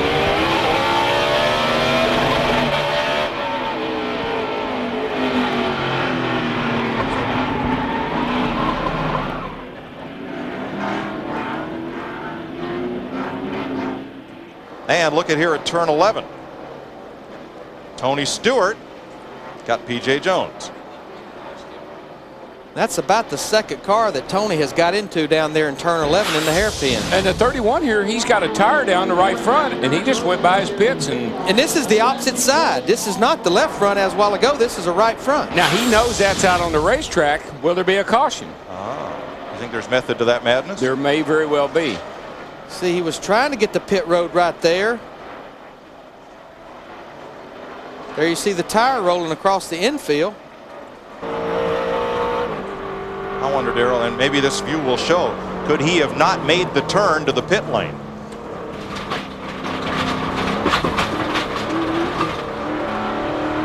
I don't know, but that's making me dizzy. Let's see as he comes toward the pit lane.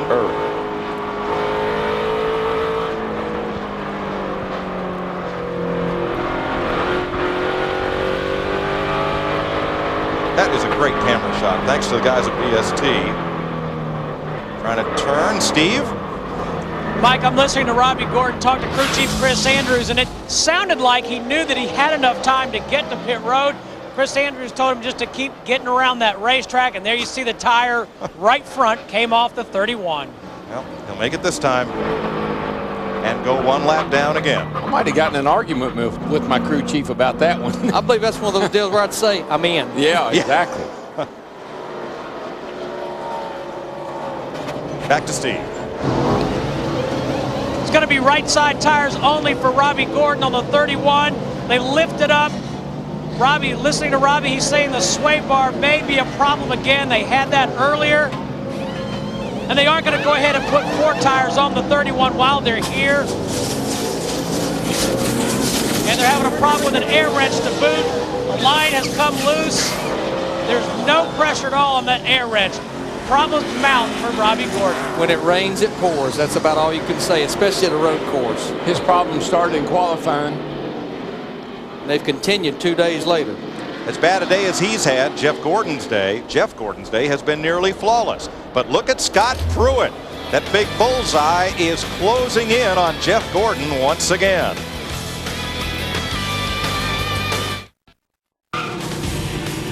Nextel Cup Racing on Fox is brought to you by Subway, Eat Fresh, and by Fram Air Hog High Performance Air Filter. Hog the road. Halfway in the Dodge Save Mart 300, and business has picked up. Jeff Gordon's lead has vanished. Scott Pruitt is about 8 car lengths back and 5 lengths behind him. Rusty Wallace is closing as you watch from Rusty's in-car. Dick Berggren. Well, Scott Pruitt has had an absolutely terrific day, Mike. Some interesting things here. Andy Graves is on the pit box calling this race. Matt Chambers, however, is listed as the crew chief. And eavesdropping on the radio, the instructions to Pruitt consistently are tire management. You're doing a great job, nice and smooth. Every once in a while, he'll key the radio, tell the crew how happy he was with the last pit stop. And here's the thing I get a kick out of. We keep hearing all the time about cars that are pushing. How bad's it pushing? Here they're talking about what's the understeer like. Well, the understeer is getting a little bit worse as the race wears on. Understeer, that's a formal term that nobody uses around here. Yeah, no, I tried to explain that one time, and I had it all backwards. So bring Tommy back in? Yeah, I need Tommy's help. All I know is these cars get real loose. Which would be oversteer. Uh-oh. Matt Kenseth. Uh-oh. And Sterling Marlin. Turn 7. And they got together the lap before that. They were battling for 16th position. No caution. You know, we got a report earlier that Sterling Marlin's out there without 3rd gear. Remember, Matt Kenseth started this race at the back of the pack because of having to go to a backup car over a practice crash. Sterling's had an adventurous day. Tony got him there in the early going. Or no, Boyce got him in the early going. Oh, man. Matt Kenseth just gets loose and gets in the back of Sterling Marlin as he's spinning. Just coming down that hill, Larry, I don't know. It must be something about that turn 4 right there. It's slicker than what the guys expect. I think the law of physics takes over. It's going downhill, 3,400 pounds. And remember, that's where there was oil that brought out the last caution. They had some speedy dry down there as well. Everybody continues with cosmetic damage. Now, earlier, Robbie Gordon made a pit stop a little bit ago as we watch Boris. Comes Boris. On Greg Biffle, and that will be at 7th place. Boris is having a pretty darn good run, guys. A little bit ago, remember when Robbie Gordon came in with that shredded tire still on the rim? Steve Burns is going to show us how bad pit stops go to worse. And Mike, watch this replay. They throw the rim and the shredded tire. And there you hear, they threw that right on top of the air hose, and that's what caused it to malfunction. Robbie Gordon just said on the radio, I can't believe we threw this race away. It just sliced it like a knife. You can see it right there. Boy, and his troubles all started because of the wheel that came off early in the race, which appeared to be from loose lug nuts. So he's got to be really disappointed because this is like Robbie Gordon's golden opportunity to win a Nextel Cup race. But Darrell, give him credit for a lot of heart, because as bad as that car is, as many problems as they've had, he's still throwing that car around here like he's got a chance. He does. He doesn't ever quit. A while ago, he's coming out there and the thing was smoking the tires. What is that? Boris inside Biffle from 4 across to 7. Big group there. They were side by side coming out of turn 4, and you don't do that very often. And Boris got the spot. And you see right behind him, Jimmie Johnson in the 48 car. Remember, he started way back in 34th position, but they've done exactly what they wanted to do. They gambled early in the race. They smelled a caution coming out. They came to pit road back on lap 17 before pit road was closed. They got fresh tires. They're on sync now with everybody because everybody's going to have to make that final pit stop probably in the next 10 to 15 laps. And I tell you, another guy that had to play some different strategy, Jeremy Mayfield, Kenny Francis, his crew chief. He was one of those cars that pitted on that second caution at lap 16 or 17, as Jimmie Johnson did. What his crew chief did, that when they made that green flag stop to make some track position, fuel only. Trust me, though, he's wanting some tires here pretty soon, but he's on sync, had to go to the rear of the field because of an engine change on Friday. So these guys gambled, and it's paid off with track position. Jeff Gordon, three-time winner here at Infineon. 6 road course poles. Can he hang on to win it? We'll see. Nextel Cup Racing on Fox is brought to you by Visa, proud sponsor of NASCAR. Fox, glad to have you with us here at Infineon Raceway, and Bobby Labonte with some problems in the top 10 in points in the pits right now. Well, they got the hood up on the 18 car, which is not a good sign, but now you see him going to the back of the car and makes you wonder maybe if they've got some kind of a electrical trouble or something, and maybe where they're taking it. He drove off the course. He got off the course up there. It looked like in turn 7 he gets back on. And that's where the problems are. I believe Dick Berger's down there, and he can tell us what's happening. Dick? Well, Bobby Labonte has certainly got brake problems. They've got all the stuff out that's necessary to fix the brakes, including brake fluid, which would suggest that they've either broken a line or a hose or some sort of a fitting on one of the calipers. But they've definitely got brake problems. He is sitting on pit road, and he is likely to be here for a while. And you can see that he's lost, thanks, Dick, 3 spots already in points in terms of where he came in and where he is now. Jeff Gordon, your leader, he's led for some 49 of the 62 laps. But how about Jimmie Johnson, the points leader, started 34th. He's worked his way up to 7th. That's what you got to do if you want to win a championship. You've got to figure out how to battle your way back up into some type of a contention for either the win or at least the top 10 finish. They've done an excellent job today. He and Chad Knaus communicating well as always. But Chris, one thing I noticed when I was out on the course watching these guys run, Jeff Gordon is definitely a very fast race car on fresh tires. But what's impressive is it seems like Scott Pruitt is very happy to basically stalk him, not to overuse his car, overuse the tires, and keep Jeff in sight. And the longer the run goes, it seems like he inches his way right back up on him. And just before he went to pit stops last time, I believe he had Jeff Gordon's number, and he again closes up. We got trouble down on the course. Looks like Larry Gunselman has spun out one more time. He's had a rough day on this course. We've seen a number of spin-outs. The drivers you had just mentioned, that's Jeff Burton in the 99 in the unsponsored car, but we've had a number of mishaps. The drivers you mentioned, Jimmie Johnson, Jeff Gordon, Scott Pruitt, they're all from California. 12 drivers from California in this race today when it started. Pruitt is a 44-year-old from Sacramento, co-rookie of the year in '89 at the Indy 500. Is there an advantage or disadvantage when you're a specialist coming in where you don't have to worry about points like Pruitt and you're chasing a guy like Jeff Gordon who's in a points race? Jeff Gordon has got to be careful in this case right here. Scott Pruitt doesn't. It's all or nothing for Scott. So if he really puts the pressure on him, you'll know it really makes a lot of difference right there. And let's go back here and take a look and see what happened in the 99 car a minute ago. Again, he looked a whole lot like Larry Gunselman, who also has got a white car. But Jeff has been having a pretty good run up until this happened. As he goes down in the corner and turn 90, he gets a little bit of help right there. It looks like maybe about the 41 car of, or was it Boris Said? Yeah, Mears. It was Casey Mears that got him, and around he went. But turn number 11 is where everybody tries to pass, and if you cut a guy off and get a little bit too tight, it's easy to spin it around. All right, let's go back upstairs, rejoin Larry, Darrell, and Mike. Thanks, Chris. 64 laps complete of 110. We're past the halfway point, and several drivers, including Scott Pruitt and Michael Waltrip and Brian Vickers and Jeremy Mayfield, have all just turned their personal best lap of the race. And this is coming about 5 to 10 laps before that final pit stop. So this shows a lot for the tire that Goodyear has brought here. But I just thinking about Bobby Labonte having the brake problems. We talked about it in opening the show. We've talked about Sterling Marlin transmission problems, Bobby Labonte brakes. We've also heard that Joe Nemechek in the 01 car was having a great run falling back. He's having transmission problems. This is where attrition really starts to take a toll. Mechanical problems, driver error, Darrell, like we talked, this place has so many different ways to beat you. It really does, and it's a shame for Bobby. He's fourth in the points, and they've obviously got big problems down there. I see him throwing parts and pieces everywhere. But the other guy I've been watching falling back is Terry Labonte, and there's got to be something wrong with his race car. How about it, Matt? DW, while Gordon, Johnson, and Vickers run in the top 10, Terry Labonte has faded all the way back to 32nd. He's lost a cylinder. They're hoping for a caution. If they get the caution, they'll come in, raise the hood, change out the spark plugs, hoping that maybe he has a bad plug. If it goes green, they're just going to try to nurse it home. Thanks, Matt. Jeff Gordon over Scott Pruitt. There's the advantage. It's 1.3 seconds on the stopwatch.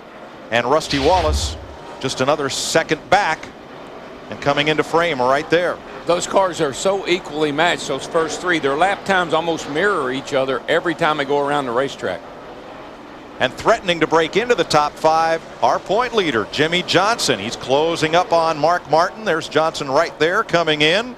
And he's got Michael Waltrip chasing him. So, as we like to say, business is picking up. And the plot thickens as well.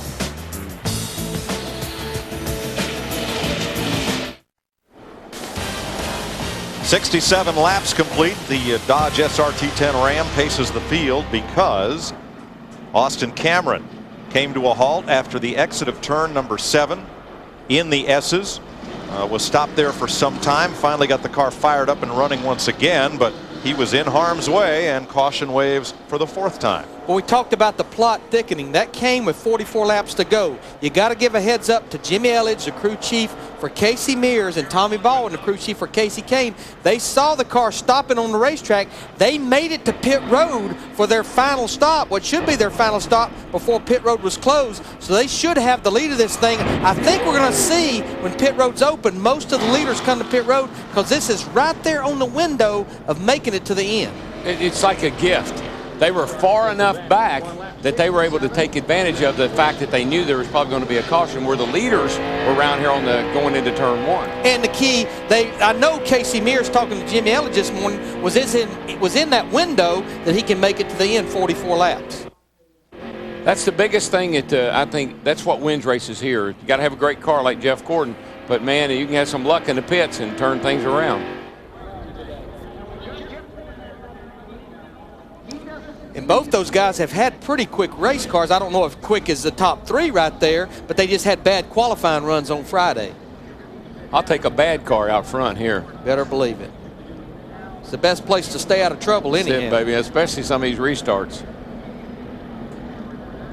Another thing that's unlike most of our oval track races, here we are 2/3 of the way through this race, and there are still 33 cars on the lead lap. Except for the restrictor plate races, we don't often see that. And if you'll have to restart single file, so you could restart back in 15th, 20th place with a really good race car.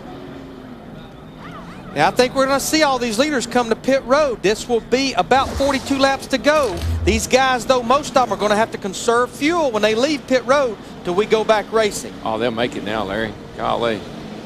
You can run 42 laps here. That's with a legal fuel cell. Not one that Hammond's been working on. Yeah, you see all the leaders coming to pit road. And you should see Casey Mears and Kasey Kahne, the 41 and the 9, stay out. Steve Burns. Jimmie Johnson and Larry Mack, 4 tires, no other adjustments. Ryan McRae and Ron Malik, the tire carriers, doing their job. Again, no adjustments. Matt Yoakum on Jeff Gordon. Dropping the rear air pressures on the 24 car to help with forward bite. He's down and away. Rusty Wallace getting service. Scott Pruitt. Dick Bergman. Pruitt on pit road, and the big pressure right now is on this pit crew. This is the closest this crew has ever come to having an opportunity to win a race. But they have been beaten out by 2 cars, 3 cars, and one of the tire men on the 01 car was just struck by Pruitt as he tried to get out. Yeah, it looks like Pruitt's going to go out about 4th of the cars that pitted. Rusty Wallace in that 2 group, they come right out behind Jeff Gordon in the 24. This should be the 3rd and 4th place car right now behind Casey Mears and Kasey Kahne. Well, so the way the race started with a little contact from the 2 and the 24, getting down here near the. By the way, bumped into the tire carrier there on the one car. I don't think it was serious, so it looked like he just brushed up against him. Pruitt did on his way out. Jeff Gordon, Rusty Wallace win the race off. Part of Pruitt's problem exiting, Joe Nemechek was pitted pretty far back in the box. Right. Didn't really show Pruitt a lot of respect, knowing that that stop would be complete and he'd be trying to get out. Right. Matt?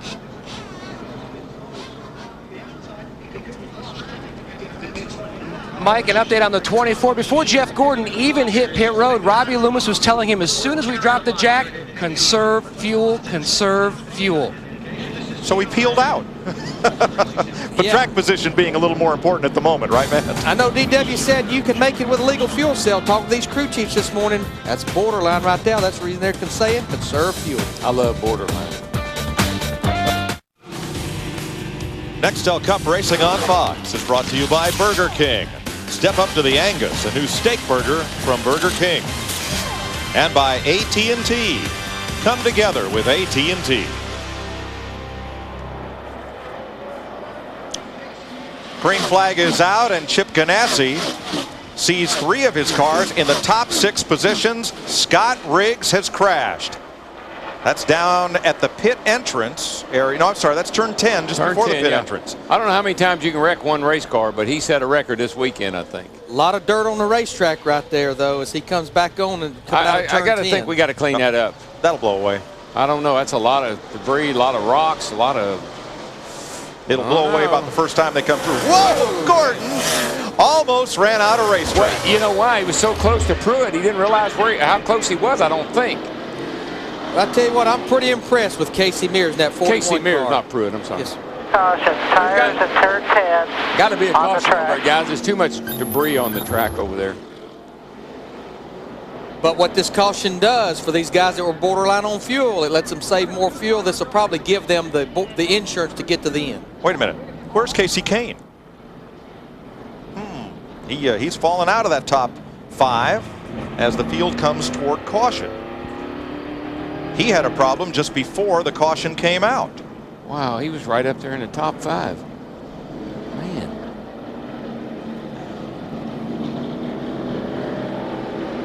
Let's go back to those caution flag pit stops.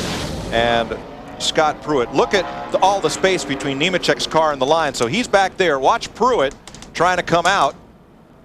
Well, the other thing is the angle. Look how Joe's angled into the pits. Whoa. Clips the tire carrier of Joe Nemechek. Dick Bergman? Well, I'll tell you what, Pruitt really waited to try to make sure that he cleared everybody as best he could, but he did just touch Alex Youngchuck, who is the rear tire carrier for Joe Nemechek. I've talked to Youngchuck. He's just fine, limping around here a little bit, but no big problems. But Pruitt, on the other hand, has just again been told it's going to be really close on fuel, and that is what we have heard from several people, but the word really close just hit Pruitt's ears from crew chief Andy Graves. Now, Kasey Kahne was running in 4th, coming up toward turn 2, taking a shortcut. Oops. Yeah, he just got out a little bit wide right there. That's so easy to have happen. You get offline and get a little dirt on your tires. You see, he gets a little wide here, and you just got to run it off the course.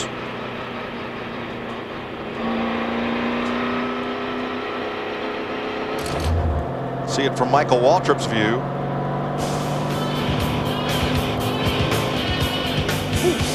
Close. Caution is out for the 5th time today.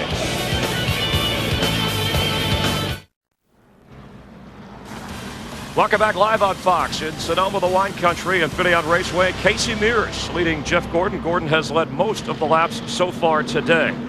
Jeff Hammond roaming the countryside from our Hollywood Hill site here, overlooking the racetrack.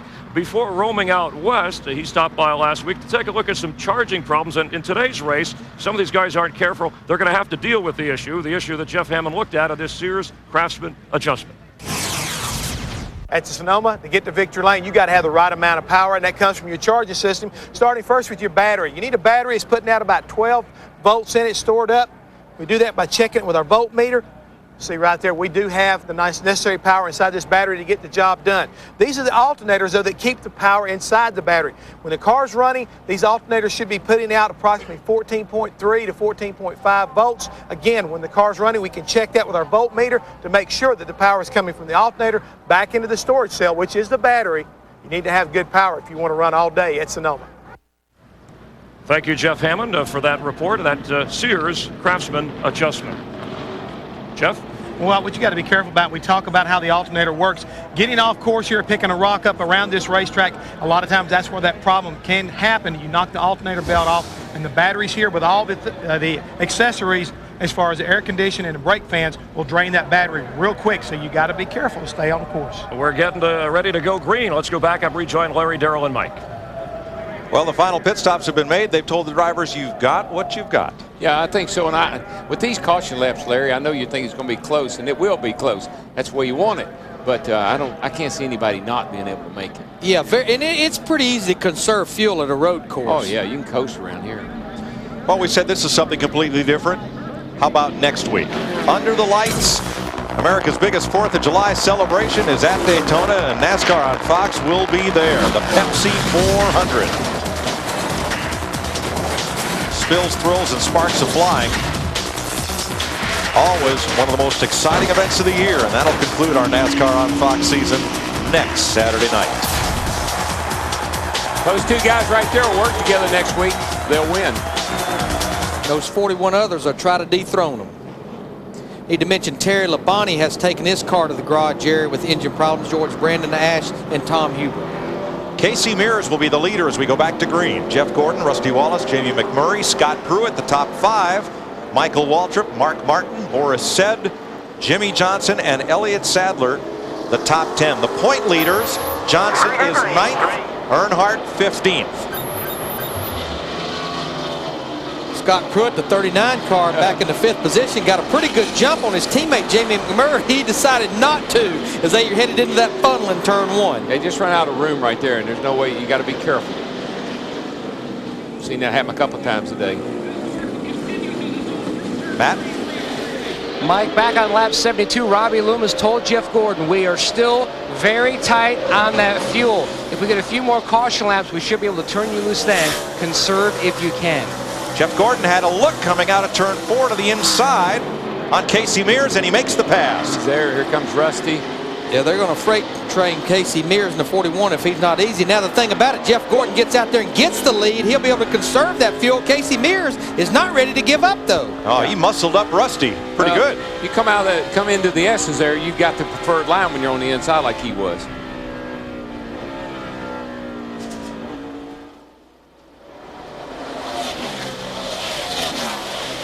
Now, Casey's done a bunch of open wheel road racing, and of course the Mears gang, probably the most famous family in off-road racing.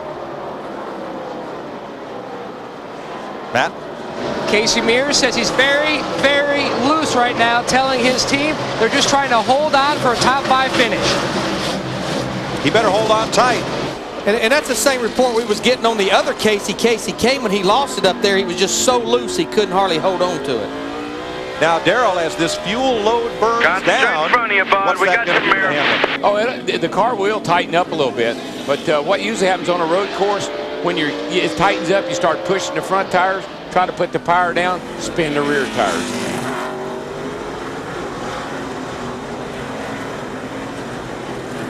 Ryan Newman to the inside of Klaus Graf, the German road racer who's done a great job here today. Still running on the lead lap in 17th. And what's interesting about that 12 car, Matt Borland trying to make up some of that track position on that last pit stop, he changed left side tires only. Interesting. Jim Engelbright in a one-off ride for Richard Childress in the AOL number 30. Dave Blaney returns to the seat next week, but before naming Blaney as the full-time replacement for Johnny Sauter, they had committed to the West Coast star Engelbright for this road race. He's having a good day. Yeah, he's probably the only driver in this field that's not a full-time race car driver. He owns a towing service and a paint and body shop here locally. But you know, Larry, talking about the tires, I believe Goodyear's come here with a fairly conservative tire setup. I don't think wear is an issue. I think grip maybe is at the end of a long run, but these tires don't fall off much. Yeah, I mean, we've seen laps run at the tail end of a run about as fast as at the beginning. Right behind Graf, Jeff Green in the Cheerios car. They have a literacy program here, and they're going to donate thousands of books to kids in need of books to read if he scores a good finish here. And Jeff Green is on the lead lap, 27th.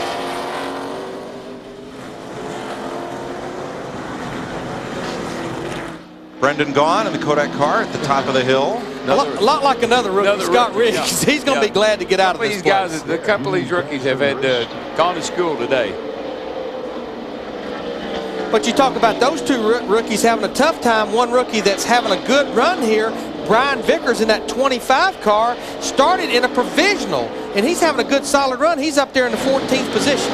Steve Burns. Hey, Larry Mack, Brian Vickers is making his debut on a road course in a stock car.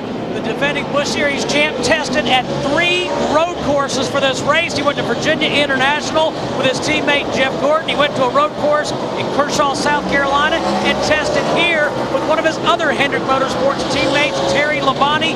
And the setup on his race car, very similar to Jeff Gordon's to help compensate for his lack of experience. Yeah, I would have to say that would pay off as much as anything, having Jeff Gordon set up. Meanwhile, Rusty Wallace, who was side-by-side with Casey Mears, is now right back to his bumper. Yeah, I think he's holding him up quite a bit, Casey is right now. Rusty will have to force the issue here pretty quickly because Jeff Gordon is leaving them behind. I was going to say, this is great news for Jeff Gordon in that 24 car, but Rusty has to use some patience. I don't know how many times in the last 10 to 15 laps of this race these guys lose their focus and concentration and start spinning off the racetrack. Yeah, you got to keep it on the track. In these closing laps, you don't want to do something foolish and throw away a great run. Rusty talked about that in pre-race. He's been taking a go where he's not line. He was real high going into 7 because Mears came in there low to protect the bottom. Couldn't take advantage. Here we come to the best passing opportunity on the track, turn 11. And here goes Russell. He's going to do that cross-under move on Mears. Mears knew he would try to go on the inside of him, so he dropped to the inside to take that line away where Rusty had to go around on the outside. That's hard to do. Meanwhile, Jeff Gordon is slipping away from this battle for second. There he goes. And Rusty, if he's going to have a chance to win this, just can't let Gordon get away at this stage. Will he force the issue? And I think conserving. Oh, there you go. There's trouble right there.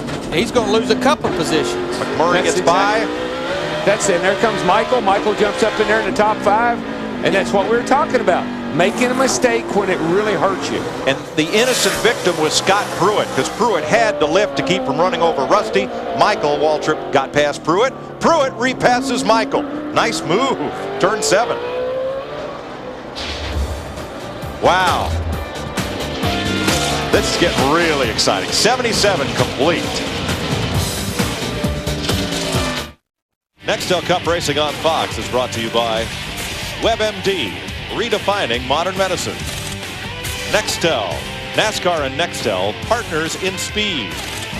And KFC, it's race day in Chicken Capital USA with Dale Jr. collectible buckets.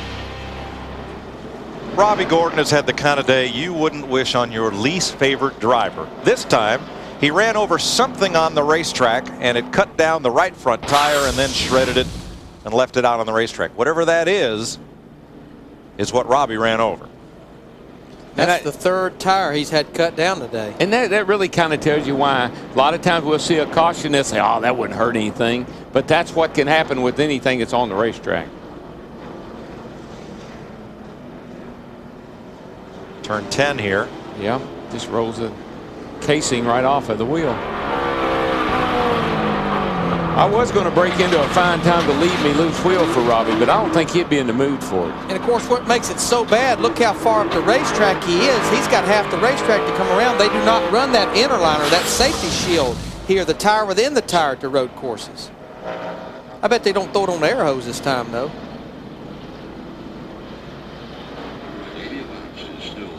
Bad news for Robbie Gordon is bad news for Jeff Gordon. His lead has been erased by this caution flag. Where they're going to throw it might be at each other down there right now.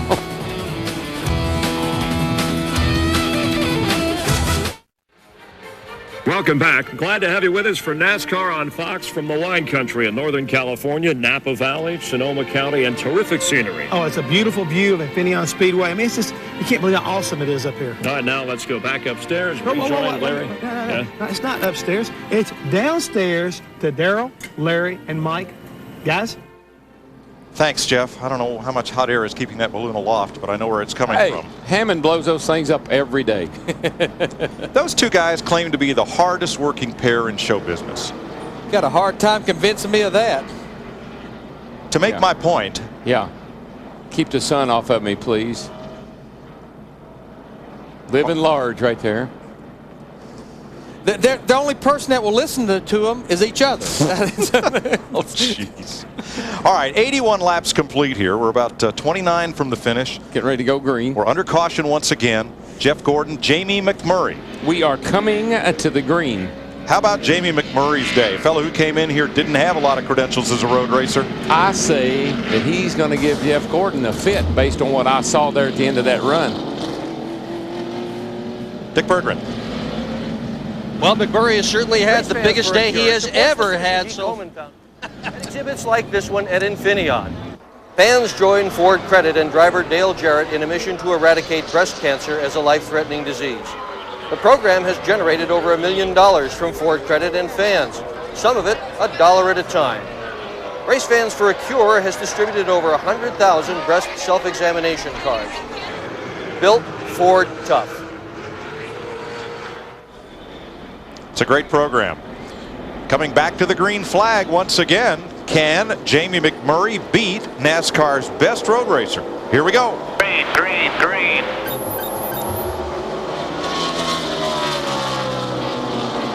I'll tell you who's going to be in a hurry, and he's not going to mess around this time. It's going to be Rusty. He's going to get that 41 out of his way, I expect. But he's got his rearview mirror full of the 41's teammate, the 39 car of Scott Pruitt. Boy, look how Jeff Gordon just gets away so quickly. And then these guys have got to work hard to chase him back down. You know, and I watched Jamie McMurray in the 42 car. Certainly he wants to get back to victory lane, but he's also, I'm sure, looking at that. Clear, clear. Looking at that big picture, 13th in points, 125 points out of 10. Look at top 5 be good today. Here comes Pruitt right underneath Rusty. Rusty's going to get shoved out. Is Michael going to be able to squeeze in there? Boy, Michael has had an incredible day. He started dead last. There he is, running the top 6. Steve Burns. Michael's not known really as a road course racer, but he does have 6 top 10s here at Infineon Raceway. He said recently that his car is just gotten on the tight side. He was apprehensive that might happen, but otherwise a great run for Michael Waltrip. But now he's got to hold off Mr. Excitement, Darrell. Boris said. There's Boris to the inside. Oh boy, and it's getting crowded. Jimmy Johnson to the outside. Boris gave Michael a little shot there. And that kept Jimmy behind them. It's just hard to get a run off turn 11 on the outside. And I tell you what's funny about turn 11. You can drive down in there until you say there ain't no way anybody can go any further. And somebody like Boris said will drive right up under you.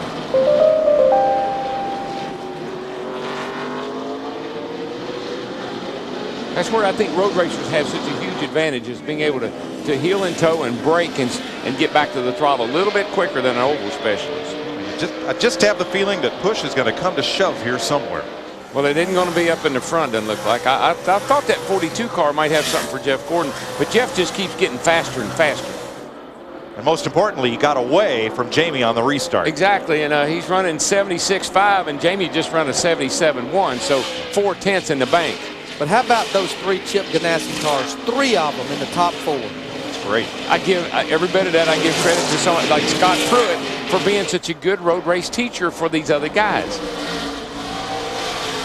Jeff Gordon has just passed Parnelly Jones for 5th on NASCAR's all-time road course lap leader list. Here comes Jimmy Johnson on Boris going to turn 11. I believe he's got him. He's got the right position anyhow.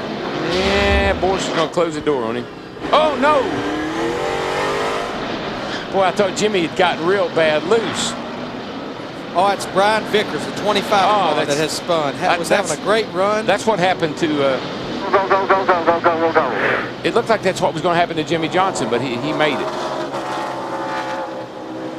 Yeah, Jimmy had a lot of brake, was pretty well under control there, and they didn't quite get together. Steve? And Jimmy Johnson is losing patience with Boris Said, but all day long, Chad Knaus has been telling Jimmy, big picture. Remember, he qualified back in 34th.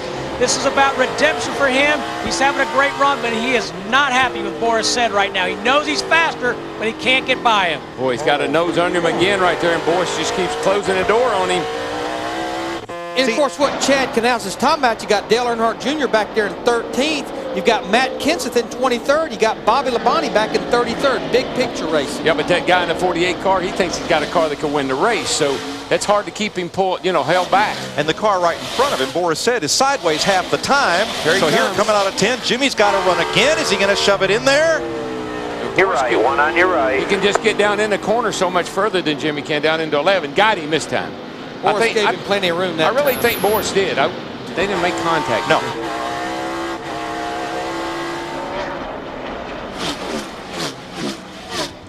Oh, Boris, he won't give you anything, but I mean, once he's a pretty smart guy. Once you get position on, he's not going to do anything to hurt you. How about those two Roush cars right behind Boris said? Mark Martin in the 6, he's been solid, but just remember, Jeff Burton in the 99, he's in 10th. He spun out earlier in this race, so they've made a good recovery. Brand new race car, they've had a good weekend here. Jeremy Mayfield right there behind Burton. In a typical Dale Earnhardt Jr. day, he's hit everything out there but the pace car today, and now he's up to 12th position. Yep, 38 cars right there with him. He spun earlier. Looks like spinning out's not a bad thing here. And right behind them come Harvick, Stewart, Craven, Newman, and Klaus Graf, all of whom have had some kind of difficulty. Yeah, today. I mean, Tony's been in trouble a couple of times, and here he is running 15th. Yeah, Harvick had the problem on the green flag stop. The first one where they had to come back to pit road to replace the missing lug nut. You see right there, Tony Stewart, he's in the 15th position, about 11 3/4 seconds behind our leader, Jeff Gordon. See, Harvick's about 10.5 seconds.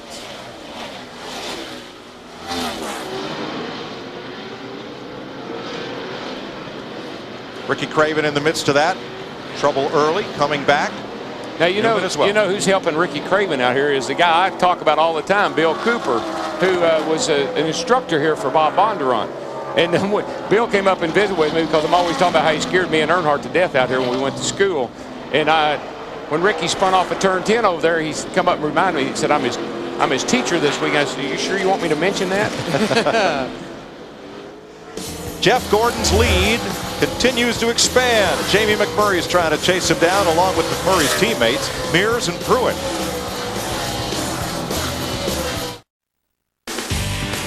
Nextel Cup Racing on Fox is brought to you by UPS, official express delivery company of NASCAR. We want to race the truck.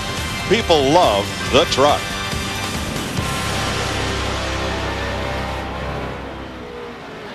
M3 Power invites you to enter the Gillette Young Guns Challenge. Each week, a lucky fan will win $5,000. Go to www.GilletteYoungGuns.com. Get all the details and good luck. And Jeff Hammond, a quick look at the Young Guns. Jimmie Johnson. Yeah, definitely right now, Jimmie Johnson. He's leading the standings, and he's leading today's race. So he's looking to try to get some more distance between him and Dale Earnhardt Jr. Let's show you earlier, coming into this race, Robbie Gordon, as good a road course driver as there is, trying to win his third straight. Nothing but wheel problems throughout. For some reason, it didn't get the left front wheel tight. Later on, he cut a right front tire down, lost that. You see the crew having to go back to work. It's just been a nightmarish day for Robbie Gordon, our defending champion. When he sees a tire, he's going to see a nightmare. Now, the points will be shaken up if Jimmie Johnson continues because Dale Earnhardt Jr., who came in second, hit one of those speed bumps on the track. Made a nice save, but it put him in a tough spot. He's currently outside of the top 10. He's been battling all day long to try to get back in that top 10, but he's currently running 12th right now with 21 laps to go. So we got a chance to see other guy running third point place in points, and Matt Kenseth, he got together with Sterling Long early on. Again, he's been battling back. He had to go to a backup car earlier today. So he's really had to fight all day long. And Jimmie Johnson, if you look at the points currently, where they place and how they came into this race, you see the difference there with Jimmie Johnson and how Jeff Gordon is increasing his position leading this race. Yeah, he's trying to battle his way back. He's had the dominant car all day long. But interestingly enough, the guys that are in the top 10 in the points, there's only 2 of them that are in the top 10 in this race right now. That's Jeff Gordon and Jimmie Johnson, our point leader. Gordon followed by the Ganassi team, Jamie McMurray. Also, KASEY Mears, who is a guy who is going to this week be on Days of Our Lives. And he was talking about the role that he was going to play. He said, some girl loses her boyfriend and advertises on my car. He said it was an easy part for me to play. And right now, he's doing a pretty good job of running this road course. Doing a pretty good job right now, holding off his teammate as well as Rusty Wallace. His teammate is Scott Pruitt in the 39 car. He looks like you see him double with the Target cars. But going back to Jamie McMurray, just a lap ago, he equaled Jeff Gordon's best time around here. So we still got a lot of racing to go, and he's still got a quick race car. Anything can happen with basically 20 laps to go in this race. And now I can say, let's go back upstairs, right? Because upstairs. our feet are on the ground, Mike. Okay, we're back in place. Jeff Gordon's lead over McMurray is 2 seconds. Casey Mears is 5.7 seconds off the lead. And Scott Pruitt for Chip Ganassi Racing is 4th. And Darrell Pruitt's 39. It almost looks like he's gone from offense to playing defense for Mears as his wingman, trying to hold off Rusty. Well, actually, Pruitt's a little quicker than Mears. He's been under him a couple of times, but Mears keeps slamming the door, a lot like he did on Rusty earlier, and Pruitt just can't take a chance on wrecking his teammate. Well, there they go. They're racing side by side. This is for 3rd position. Remember, we heard Casey Mears saying his car was just very, very loose right now. He's been doing a good job of holding these guys off. He's cut them off a couple of times. I don't think Rusty will be as patient here as he was earlier. Probably not, and he's getting all over the back of him. And here comes Michael and Jimmy Johnson, so Rusty knows he's got to go. Boy, Larry, if it hadn't been for that wreck at Pocono with Michael, he's just been solid as a rock here the last several weeks. Top 10s every week. Every week since Richmond, except for the wreck at Pocono. But, you know, we talked at the top of the show about experience prevailing here so far. Other than our leader, Jeff Gordon, you look at Jamie McMurray and Casey Mears in the top 4. They only have 1 start here, 2 road course starts. Remember, Scott Pruitt only runs the road courses every once in a while. Let's check in at the leader's pit. Mike, the last caution certainly helps Jeff Gordon's bid for an 8th road course win. They are still close on fuel. Robbie Loomis continues to caution Gordon. Conserve fuel for me if you can. We still need to conserve fuel. The only issue Jeff has had all day, his aluminum seat has gotten hot. The last stop, they actually passed 4 ice packs through the window to help cool him in that seat. The next car in front of Gordon is the 9 of Kasey Kahne. The last caution, they had to add padding through the window so he could put in his lower lumbar area. He was having lower back issues. Well, if he's trying to save fuel, Jeff Gordon, you better tell him to slow down on the clock because he keeps setting fast lap every lap. When you're in his position, you can conserve fuel. You're just trying to stay out front just a certain amount. Tick-tock, and look who's coming. Rusty Wallace has got past Casey Mears. Rusty is up to 4th. He set sail for Scott Pruitt. Let's show you how it happened. Probably didn't go without yeah, he just got down and drove really hard down in that corner. Almost looks like Mears might be having a little brake issue. He had a little issue right there too. I think he'd held him about, I think he knew he'd held Rusty about long enough. Both of them smoked the right front tire getting in there. Little bump, excuse me, coming through. So it's Jeff Gordon, Jamie McMurray, Scott Pruitt, Rusty Wallace, and Casey Mears. 18 laps to go in Sonoma.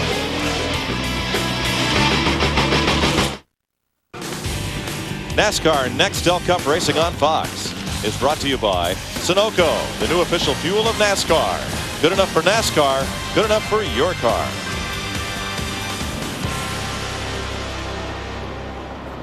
$16 laps to go. Jeff Gordon has a 2.4-second lead over one of the most unlikeliest of challengers, Jamie McMurray. McMurray's road racing game has been raised because of that man, Scott Pruitt, who came out here and tested with him and shared some of the knowledge gained in winning IMSA and Trans Am championships in the 24 Hours of Daytona. And his lap times the last several laps have been the quickest of anybody. He has definitely turned the wick up, but I just believe we've been talking about it for the last 20 laps by virtue of information Matt Yokin and those guys are giving us. I think Jeff Gordon's just running that car as hard as he needs to with 15 laps to go, conserving fuel. I'm not so sure he hadn't done that for about 120 laps. The car's just been impeccable. It's just perfect all day long. Yeah, Scott Pruitt was the fastest car by about a half a second that last lap. You know, surprisingly, Jeff Gordon has only led about half of his road course starts in NASCAR, 12 of 23 races. But when he leads, he usually wins. In his past 11 races that he has led on a road course, he's won 7 of them. Wow, that's impressive right there. But you talk about Hendrick Motorsports going into today since Martinsville. Those teams, Hendrick Motorsports teams, has led over 45% of all laps. They have turned the wick up in the last 6-7 races. Well, it's like Jeff said last week when his engine blew. The way these things are running, you're going to lose one every now and then. I think that's the big thing. Michael Waltrip had a look at Kasey Mears that time for 5th place. He's been like Rusty was earlier. He's been all over him, but Kasey keeps holding him off. It's almost like the only place you can really get a run and make a pass, we've been watching it all day long, is down here in turn 11. If you can get that run off 10, get to the inside of the hairpin down there. Oh, this is starting to look like mailman, German Shepherd. Yeah. That's when the spotter's saying he's there, he's there, yeah. He's inside. He's there now. Kasey's going to run out of racetrack. Nice job, clear. Here comes Jimmie in with him. I think that he'll make the pass as well. I think Kasey was really just hanging on. 48 came with you, but you were pulling away from them guys. Once they got by. Nice job here. 13 to go when you cross the line. Boris did not clear him. He had a look at him at 7, but did not get by Mears. Let's see what kind of run Boris gets off of turn 10 here, headed down toward turn 11. We were just talking about that. Ooh, he slid through 10. Not going to happen here. Right here's where Boris is so good. Coming down into 11. He's there. He's got that left foot, that right foot over there, braking and gassing, and he's coming. Boris was leading yesterday. He and Kevin Harvick got together right there and spun out of contention. I wonder how a little styrofoam block is doing up there in turn 4. Sticking out there way too far. Jim Englebright. Let me get this. Just that a little bit. A little smaller. Yeah. Just a trim. Yeah. Well, just widen the racing surface. That's all. And I think that may have been a good thing for Kasey Mears the last time through there. Yeah, he was about to run out of racetrack too. Guy comes off that corner now and he says, "What? There's something different about this corner." Look, they're not getting. Once they move it back, they're not getting close to it now. Boris said we're riding with him here in the 36 car. He's back in the 8th position, still trying to get by Kasey Mears in the 41. 13 to go. And Jamie McMurray is just imperceptibly closing on Jeff Gordon. The gap now is 2 seconds. He's coming.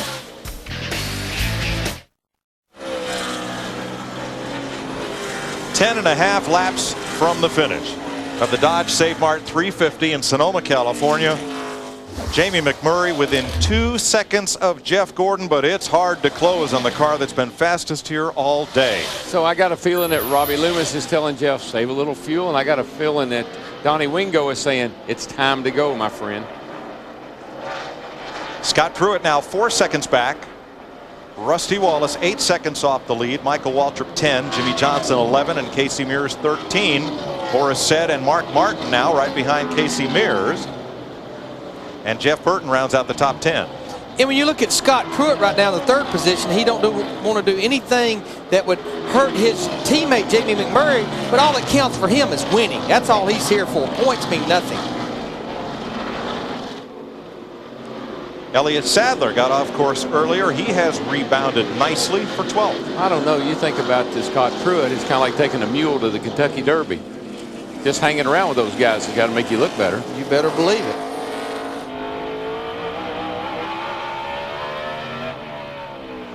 Dale Jr., who's been around twice today. Not around the block, but spun around. Whoa, Mayfield. Jeremy Mayfield. He was running in 11th position. That's a terrible spot. We've seen how close cars have been. Yikes! Not good. Come on. Not good. Poor old Schrader just gets run plumb off the racetrack. Look at that. And Schrader's having a good run. He was running up in the 19th position, but he's going to lose several now. Poor Schrader. That was like a drive-by mugging. Oh, man. In Mayfield, like I say, I don't envy his position. I mean, you're sitting there where we've watched cars all day long go right through there where he was sitting coming off that corner. Well, you're sitting there when you're trying to get going again. You see those cars coming and going, and that's spots you're losing. Here it is again. Just gets down that and comes down that hill. Just a little too hot. And now what do you do? Now it looks like he's got a gap here to go. Yikes. Oh, that was... Raven just barely gets stopped. Here where it gets real close, Kenny Schrader in the 49 car somehow squeaks by.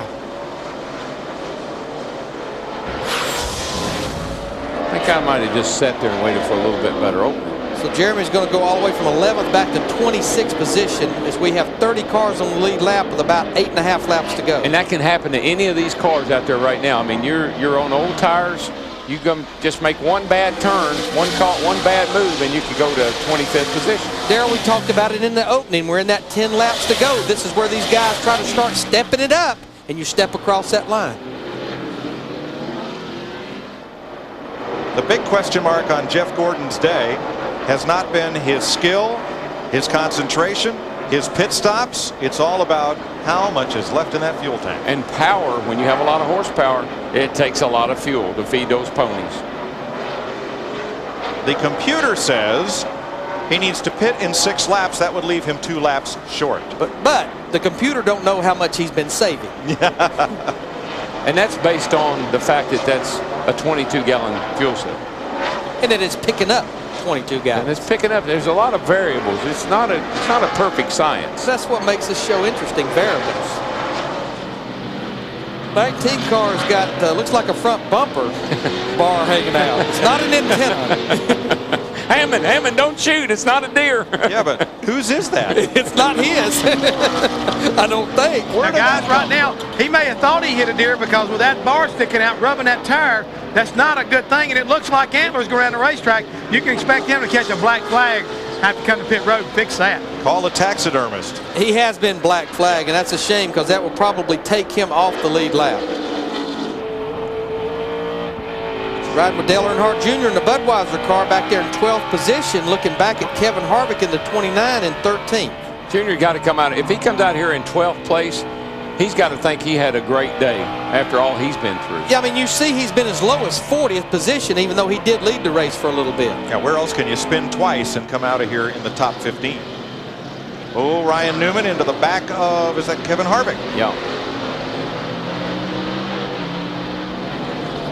Well, things are getting used up. Brakes are getting used up. Tempers are getting used up. Shoe leather. Things happen. But, Mike, you talked about it earlier. You look at that whole clunk of cars right there from Dale Earnhardt Jr. through Kevin Harvick, Ryan Newman, and Tony Stewart in the 20. All of them have had problems today. You know, as much as I know Jamie McMurray is not going to want to let Scott Pruitt go, Pruitt's got a fast race car. And if he could get around Jamie, I don't know if he could catch Jeff Gordon or not, but I think he's a good bit quicker. Yeah, 0.7 of a second quicker on the last lap than the leader, Darrell. And we've seen all day his car really gets better on the long run. So he's coming on strong right here to finish. That blue car right there, Kurt Busch in the 97, remember, he's not a factor. He's out there, had the problems earlier, 16 laps down back in 36th position. Scott's taking a look there. Just rolled it down in there nice and hard, but he couldn't quite make the pass. Jeff Gordon just sitting up here watching his rearview mirror right now. You can count the drivers that have not had problems today on 2 hands and have a bunch of fingers left over. It's amazing the number of guys that are in the top 15 that have spun out today at one time or another. Jeremy Mayfield did come to pit road and remove the bumper bar, and he's back out there. But he will go off the lead lap. Got the 31 car pulled off to the side down here coming into turn 12 just before the start finish line. That's a precarious place to be right there. We need to run a couple more laps here. We're going to lose a couple spots, believe it or not. Yeah, he's off the racing line, but still a car could slide out there into trouble. Starting to move now. Yep. Thank you, Doug. Well, let's see. If that car would just blow up for him, it'd be a mercy killing right now. The problems he's had today, and I don't wish that on anybody, but gosh, what he's had to endure is hard to believe. Yeah, right now he's in 34th position, 10 laps down.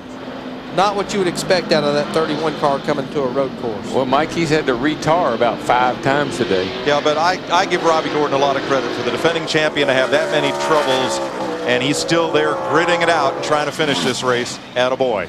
And the thing about it, he has not created any of it. No. I mean, the tires have run off that car, and it's nothing that he...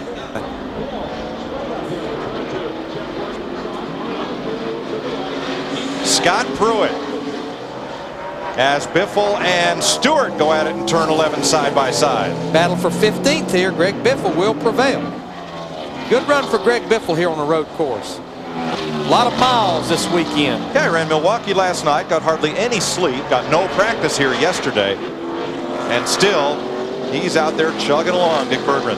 Well, let me tell you what Biffle's sleep program was, because they worked on this quite a bit to be sure that he was going to be at least reasonably fresh. He has actually practiced going to sleep on the floor of his jet. And that's what he did last night when he left Milwaukee. Climbed into a sleeping bag, passed right out, slept most of the way back here. They had a motorhome sitting here at the racetrack, got him to the motorhome at 1:30, and he went fast asleep. I saw him this morning. He said he felt pretty good.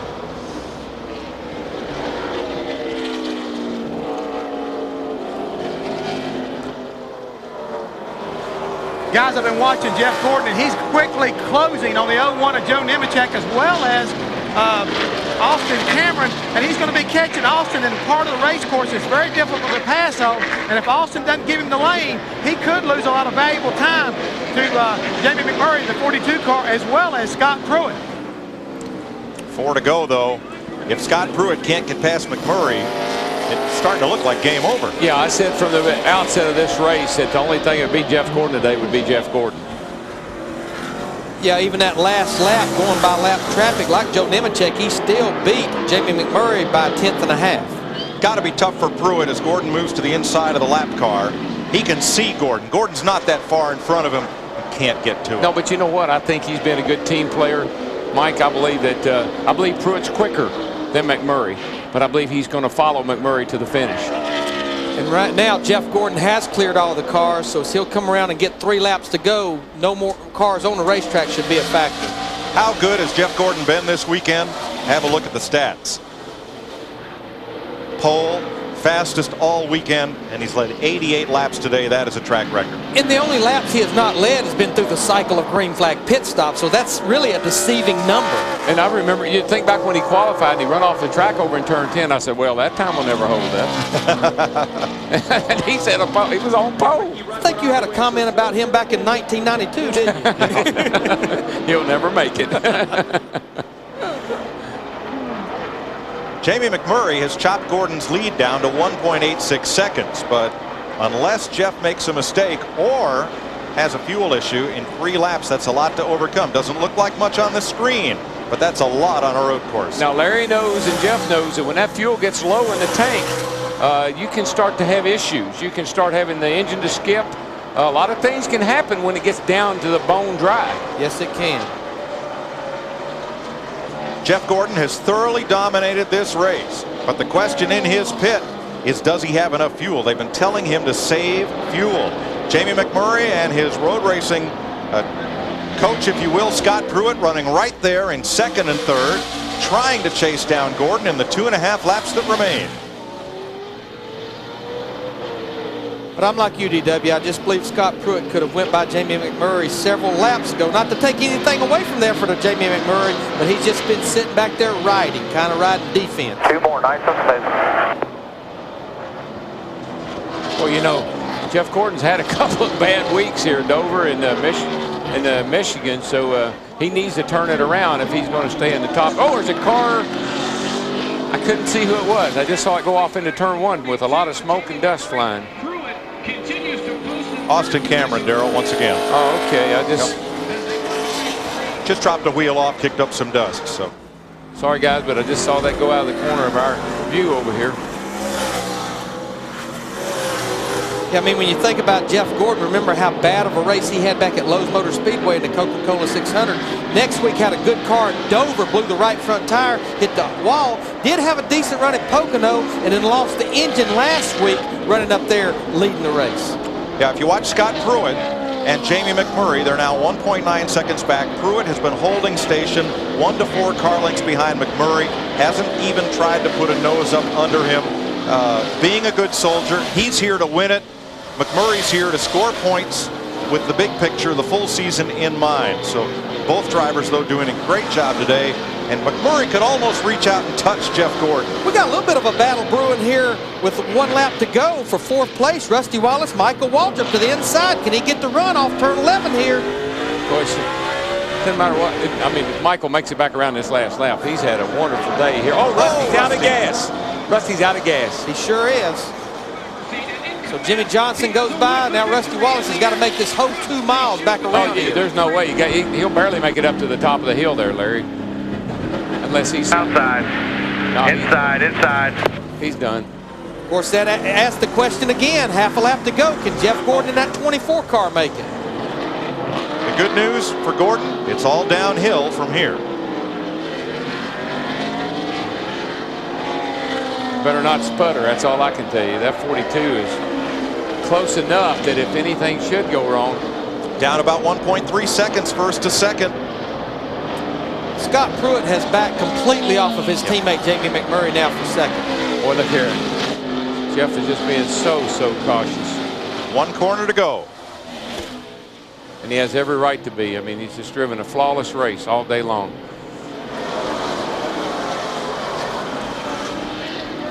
McMurray is almost there, but Jeff Gordon will come off turn 12 and score his 67th career Cup victory and his 8th road course checkered flag. But what a run for Jamie McMurray in that 42 car, right there behind him. That's a career performance, Larry.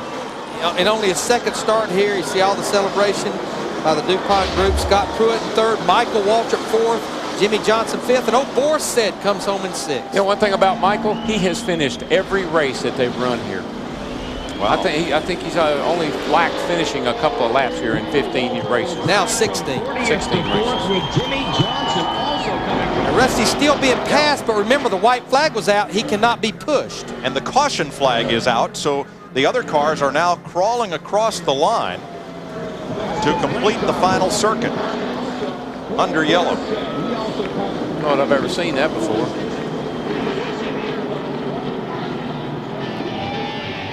Jeff Gordon has done it again. He's rebounded to win again on a NASCAR road course.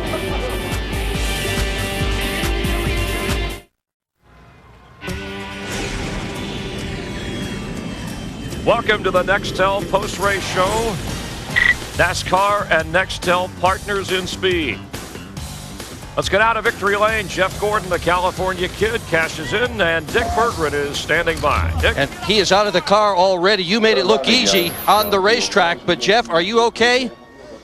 Oh, I'm beat, man. My cool system didn't work worth a darn, and I was just driving my heart out, man. I wanted this win so bad, and what an awesome car and awesome effort by this DuPont race team. I want to thank DuPont and Pepsi and Quaker State Lay's, GMAC, Chevrolet, Goodyear. I mean, I think we got Tyvek or Corey or somebody on the deck lead, Quaker State. What an amazing weekend for us. Hendrick Motorsports is on top of it right now, and man, we need a win so bad. These last 3 or 4 weeks have been not too good, so that was sweet. How did you keep your concentration given how tired you are? I drove out and got as big a lead as I possibly could, and then I gave it up at the end. I mean, I couldn't drive the car as hard as I need to there at the end. Those guys started catching me, but whew, you know what? It's Nextel Cup racing, man.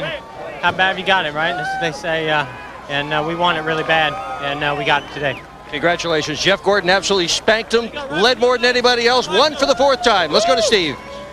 Thanks, Dick, with Jimmy Johnson, who finished 5th, his 8th top 5 in the last 9 races, but I know, Jimmy, more importantly to you, it was about redemption. You were disappointed in your qualifying effort. You came all the way from 34th.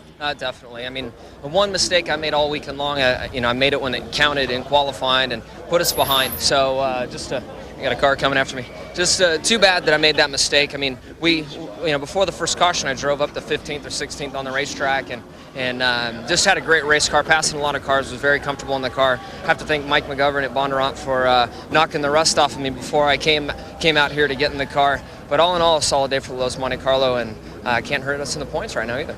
And Chad Canals went with you to the Bondurant School, and he said it was the most important thing you guys have done for your road course racing program. It also helped your communication back and forth. And it's not like the cars really, I can transfer a lot over, but just some of the basics that you forget or take for granted, I was able to remind myself of. And then I could put Chad in the passenger seat with me and say, this is what I'm talking about in the braking zone and why it pushes or why it's loose, and really just walk through some communication things. And on top of that, have a blast and follow him around and make him spin out a few times. So it was a lot of fun. You didn't scare him, did you? He scared me, and I was behind him. I wasn't even in the car with him, and he went off 3 times at a high rate of speed. And luckily, they don't have any walls out there, and you just slide off out through the desert. All right, thanks a lot, Jimmy. Congratulations. Let's go to Matt Yoakum. Well, Steve, we've already talked to Jimmy McMurray. Now let's talk to Scott Pruitt. Scott, back in a Nextel Cup car. Great run today. The guys did a great job. Hi to my family at home. It was great. I mean, we wanted to win, but if we couldn't finish first, we wanted to finish second. Couldn't finish second, wanted to finish third. The Charter guys did a great job. We just got jammed up that one on our second stop, couldn't get out. that cost us 2 positions. I mean, that's it. And then, you know, Jamie was running in front of me, and Chip said before the meeting, he said, you know, I don't care what you do, but just don't take my guys out. So we worked together, and you know, he did a terrific job. And the only way I could have got by him was muscle it, and it just wasn't worth it. Guys did a great job. And when you were following, that was a great battle between you and your teammate this weekend. It was. I mean, actually all 3 of us. KASEY was up there for a while. But it's tough, let me tell you. When I'm just a part-time guy coming in. And you're going for the win. Yeah. You don't have to carry about points. Well, that's true, except when it comes to your team cars. You know, you could slide up inside some of these other guys, but it was fun. Chips gave me a great opportunity, and I'm loving every minute of it. Scott Pruitt, top 5 here at Infineon. Steve. And Michael Waltrip is here, and man, you're all hot and sweaty. You were racing out there. How about that top 5 finish here? Oh, that's good. You get $5 off Domino's Pizza tomorrow, and I think that's a good thing. We had a great car. I knew Friday morning, Steve, we hit on something I really liked in the setup. There was plenty of speed in the car. We had a problem qualifying. I knew I needed to be perfect during the race. I couldn't slide off. You can come from the back to the front once with a good car. Twice would have been a stretch. So we did a great job on the track, and the team just was flawless on pit road. Thank Napa and all our sponsors. We've had a good run at it. We could have gotten Rusty some Napa brakes a couple of weeks ago. Who knows where we'd be today. All right, thanks, Michael. And Dick Bergeron's with his teammate, Dale Earnhardt Jr. And he's debriefing with his crew chief, Tony Uri Sr. You look like you've had a wild day. Yeah, it was beating and banging everywhere. I had such a good car, man, and I screwed it up. I ran in the corner and spun out and hit the wall, and then I got spun out by PJ, and Harvick KO'd the right side once. But, you know, it was fun. Just when the front end gets bent and it don't drive good and it's hard. Looks like you came out of the truck with a bit of a limp. I just mashed that brake with that left foot, man. It just that right foot, right leg just gets real sore. In case anybody wonders how physical this sport is, just take one look at Jeff Gordon in victory lane and this guy, and you have the answer. This is no easy sport. All right, thank you, Dr. Dirt. Dr. Dick Bergeron there. A candid comment from Dale Earnhardt Jr. about the kind of car he had. And there's Jeff Gordon, who said his cooling system went. As we were with Jeff Hammond, Chris Myers, nice to have you stay with us here on NASCAR on Fox from our Hollywood hillside. And Jeff Gordon led 92 out of 110 laps, an impressive performance, bouncing back. He's the all-time king of the road. Nobody has more wins on road courses, and a very outstanding, really as masterful a performance as you could have. It really is, and you take a look and watch right now as the teammates try to work with him, cool him back down. I mean, when you get inside one of these stock cars and you commit to run up front and stay on top of the wheel like he did today, it will take a lot out of you. You saw it from Dale Earnhardt Jr. Undoubtedly, his cool suit didn't go out. He's still worn out. Jeff Gordon's cool suit did, but yet he was able to stay with it, and he didn't want to lose this race. He knew he had the car that, you know, that could get the job done all weekend long. You know, won all the practice sessions, won the pole. Clearly dominated the field. And he is a co-owner of the car. Jimmie Johnson, who's the points leader, also in the top 5. The two of them, Gordon and Johnson, this offseason went shark fishing or scuba diving for sharks. Yeah. And Jimmie Johnson said, Jeff's crazy. The sharks, he swam towards the shark, I swam away. That kind of toughness in Jeff Gordon helped him win today. Finishing second, though, Jamie McMurray. And let's check in. He's with our Matt Yoakum. Second start for Jamie McMurray here at Infineon. And Jamie, what a great day. You nearly pulled off the win, but how close were you on fuel? As a shower from his teammate. It's almost like a win here. Yeah, we both tested here. We knew we had good cars coming back, but my pit crew did good. They got me out ahead of Scott, and KASEY helped me by letting me go a little bit there. So got stretched out. Scott probably had the best car, or at least a better car than me. I think that Jeff was just kind of cruising there at the end, but big improvement from last year at the road courses, and I love coming to these. So looking forward to Watkins Glen. That has to be a big confidence booster going into Watkins Glen. What'd you learn today? What's the biggest thing that you leave from here? I don't know that I learned a lot to take there. I mean, our cars are a lot better. They've really worked on our brake package, and that is a lot. That has a lot to do with it. Just could outbrake everybody to turn 11, with the exception of a couple of cars. But did all my passing there. The car handled good, and pretty good day for the Haviland Dodge. Real quick, how close was your setup to Scott Pruitt's? Not even close, to be honest with you. It's funny because when we came here and tested, I told him just put in what Scott has, and I'll just learn to drive it. And by the time we left, he had something totally different. And I mean, I couldn't have drove what he had. I don't think he wanted to drive what I had. So just good race cars. In this place, you can drive it a lot different. Scott talked to me a little bit about going through the S's and stuff. So it's good to have a teammate that helps you. And I tell you what, KASEY, good job. He kind of let me go, and I'll make sure I return the favor. Jamie McMurray, second here at Infineon. Well, from perfection to rejection for Jeff Gordon, he never went lower than 10th and, of course, won the race. For Robbie Gordon, who was trying to win his 3rd straight road course, it was a rejecting kind of day. He's with our Dick Berggren. Well, he came in as the favorite to win this race, but I think everybody was impressed with your stick-to-itness and your maturity. Wheel fell off the car, off-course tire problems. How did you hang in there and manage to drive that thing as well as you did? You know, when you lose a tire, you can't steer the thing. It sits there and drags on the frame, and that's how we got in the tires there. We weren't going fast. We were just trying to get back to pit lane. And I don't know what happened. I guess we didn't fill out our checklist good enough and didn't get the tire tight enough at the beginning of the race. We put another wheel and tire on there and it stayed on. So disappointing for everybody at Richard Childress Racing, Singular Wireless team, because we did stick to our plan. We had a really good race car. Once we got tires and sway bars back on it, we were the fastest car even torn up. So, you know, unbelievable. Why were there so many flat tires today, Robbie?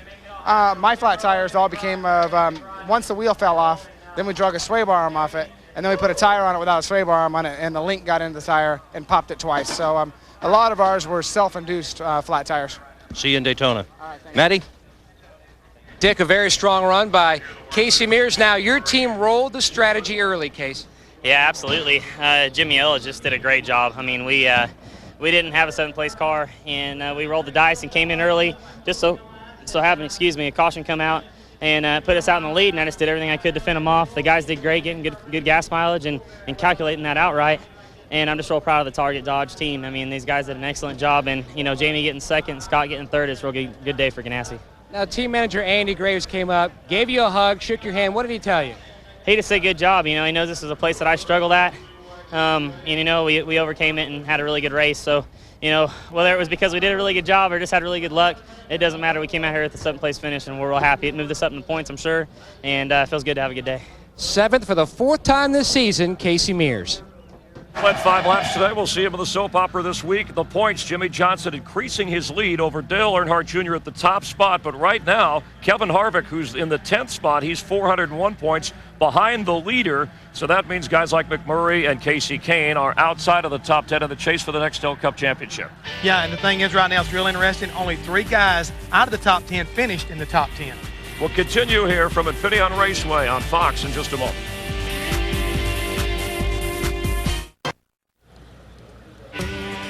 We're back in Sonoma in the wine country, and Chevy congratulating Jeff Gordon and the DuPont Chevrolet, the Monte Carlo team on today's big win, dominating win. No car has dominated Cup racing like the defending manufacturer's champion Chevy, an American revolution, and becoming an American institution the way he continues to drive. Jeff Gordon with his 67th career win. For some final thoughts, let's go back upstairs to Mike, Larry, and Darrell. And we're joined by an Infineon Raceway regular, John Lasseter of Pixar Studios. Think Finding Nemo, Toy Story. And as we saw on Dale Jr.'s T-shirt, your upcoming film, Cars. Cars, that's right. How right. did you turn this fella into a 77 Monte Carlo? He's doing a voice for me, ladies and gentlemen. He's terrific. He's terrific. We got. Go ahead, John. I'm sorry. Well, we got Richard Petty's doing a voice, and Paul Newman does a voice. He's a 1951 Hudson Hornet, an ex-race champion. It's terrific. I told you cars could talk. Hey, they talk to you all the time. Probably wasn't hard to turn him into a character, was it? Yeah, and I met Junior this morning and gave him a hat and a shirt. Next thing you know, he shows up wearing it, which is terrific. Oh yeah. It's about a young racer who's trying to race his way toward the championship against stock cars from all different eras. That's right. It's a world where there's no humans. Cars are characters, and therefore race cars are athletes. And it's kind of like, well, you know, the fantasy racing. We get a modern stock car against a 1970 Plymouth Superbird, which Richard Petty does a voice for, and all different in between. And it's really, really fun. Fall of 05, can't wait. Fall of 05. Linda Petty plays a Plymouth station wagon, and The Incredibles, Pixar's new film, comes out this fall. This fall, in 04. Well, talk about The Incredibles, the incredible day Jeff Gordon had, and Jimmie Johnson expands his point lead, and we're off for Daytona. Yeah, we are. But you know the thing about Jeff Gordon, he's sitting there in victory circle. He is worn out. That's the best feeling in the world. To go home, worn out with the smell of champagne, all the way back to the East Coast. Looking forward to next Saturday night. Some guys we didn't get to talk to, watching him yesterday in practice, never thought it was possible. Boris said a good top 10 finish, but give a call to Klaus Graf from Germany. 17th finish, Jim Engelbright substituting in the 30 car. He comes home with a top 20. Good runs for those guys. They kept it on the asphalt all day. What a unpredictable day, and what a great show. Some fellas beat themselves, some drivers beat on other drivers, some cars broke, and the best car all weekend won. They did. I felt from the get-go that Jeff Gordon had a superior car, and I think he just drove it hard enough to win the race. He also drove it hard enough to wear himself out as well, but he's in victory circle. All right, we'll see you in Daytona for our final NASCAR on Fox show 1 week from last night. Let's go back to the Hollywood No-Tell. We're on the hillside. We'll be checking back in as soon. We were double parked, I think, right? Yeah, Darrell forgot to put the fuel in? Forgot to put fuel in for sure. Shame on you, DW. Well, you know, Jeff Gordon, a dominating performance. He's won back-to-back races this year. This is his third win. I mean, the guy wins on road courses. He won at Talladega Super Speedway. We're going to Daytona, restrictor plate racing next week. He could be back-to-back again. Oh, he could easily be back-to-back. I mean, these guys have got their act together. If they didn't have the engine problem last week, he could have had back-to-back victories probably already this week and be headed into Daytona looking for 3 in a row. But this is what you've got to do if you want to get yourself back in the championship hunt. You've got to come out and flex your muscle, and today they flexed their muscle. And we'll be flexing our muscle as we wind down our coverage of NASCAR on Fox next weekend. NASCAR returning to Daytona for a full weekend of racing. First on Thursday, Busch Series qualifying, followed by Mud Pole qualifying on speed. And then on Friday, Nextel Cup practice. That's on FX, followed by Busch Series racing, presented by KFC. Saturday, it's Craftsman Truck Series racing, the O'Reilly Auto Parts 250 on speed. That's not the Bill O'Reilly 250. Followed by NASCAR Nextel Cup racing with the Pepsi 400 on Fox. Primetime racing under the lights. Greg Biffle looking to defend his title against the world's best drivers. And, of course, Michael Waltrip, DEI, Dale Earnhardt Jr. have a lot to prove there. Have a lot to prove there. I feel like I have a need for speed right now. We're getting ready to go back to Daytona, the Super Speedway. We're going to see some fast, aggressive, big pack racing next week. An outstanding performance today, as well as a road course can be run. Jeff Gordon bouncing back after finishing beyond the 30th spot last week, and then his cooling system goes, and he stayed calm and cool under pressure, put himself higher up in the points race. Jimmie Johnson, who is the points leader. Jeff Gordon is a co-owner of that car, so a good day for Chevys all the way around. We also want to mention in support of Operation Iraqi Freedom, Army National Guard's 579th Engineer Battalion from Petaluma, California, which is nearby. A couple of lost lives. Our thoughts and prayers with their family, Andre Tyson and Patrick McCaffrey. For all of us here, thanks for watching NASCAR on Fox. We'll see you next weekend from Daytona. It's been an enjoyable time in the wine country, whether you've been down on the track or up in the air in a hot air balloon.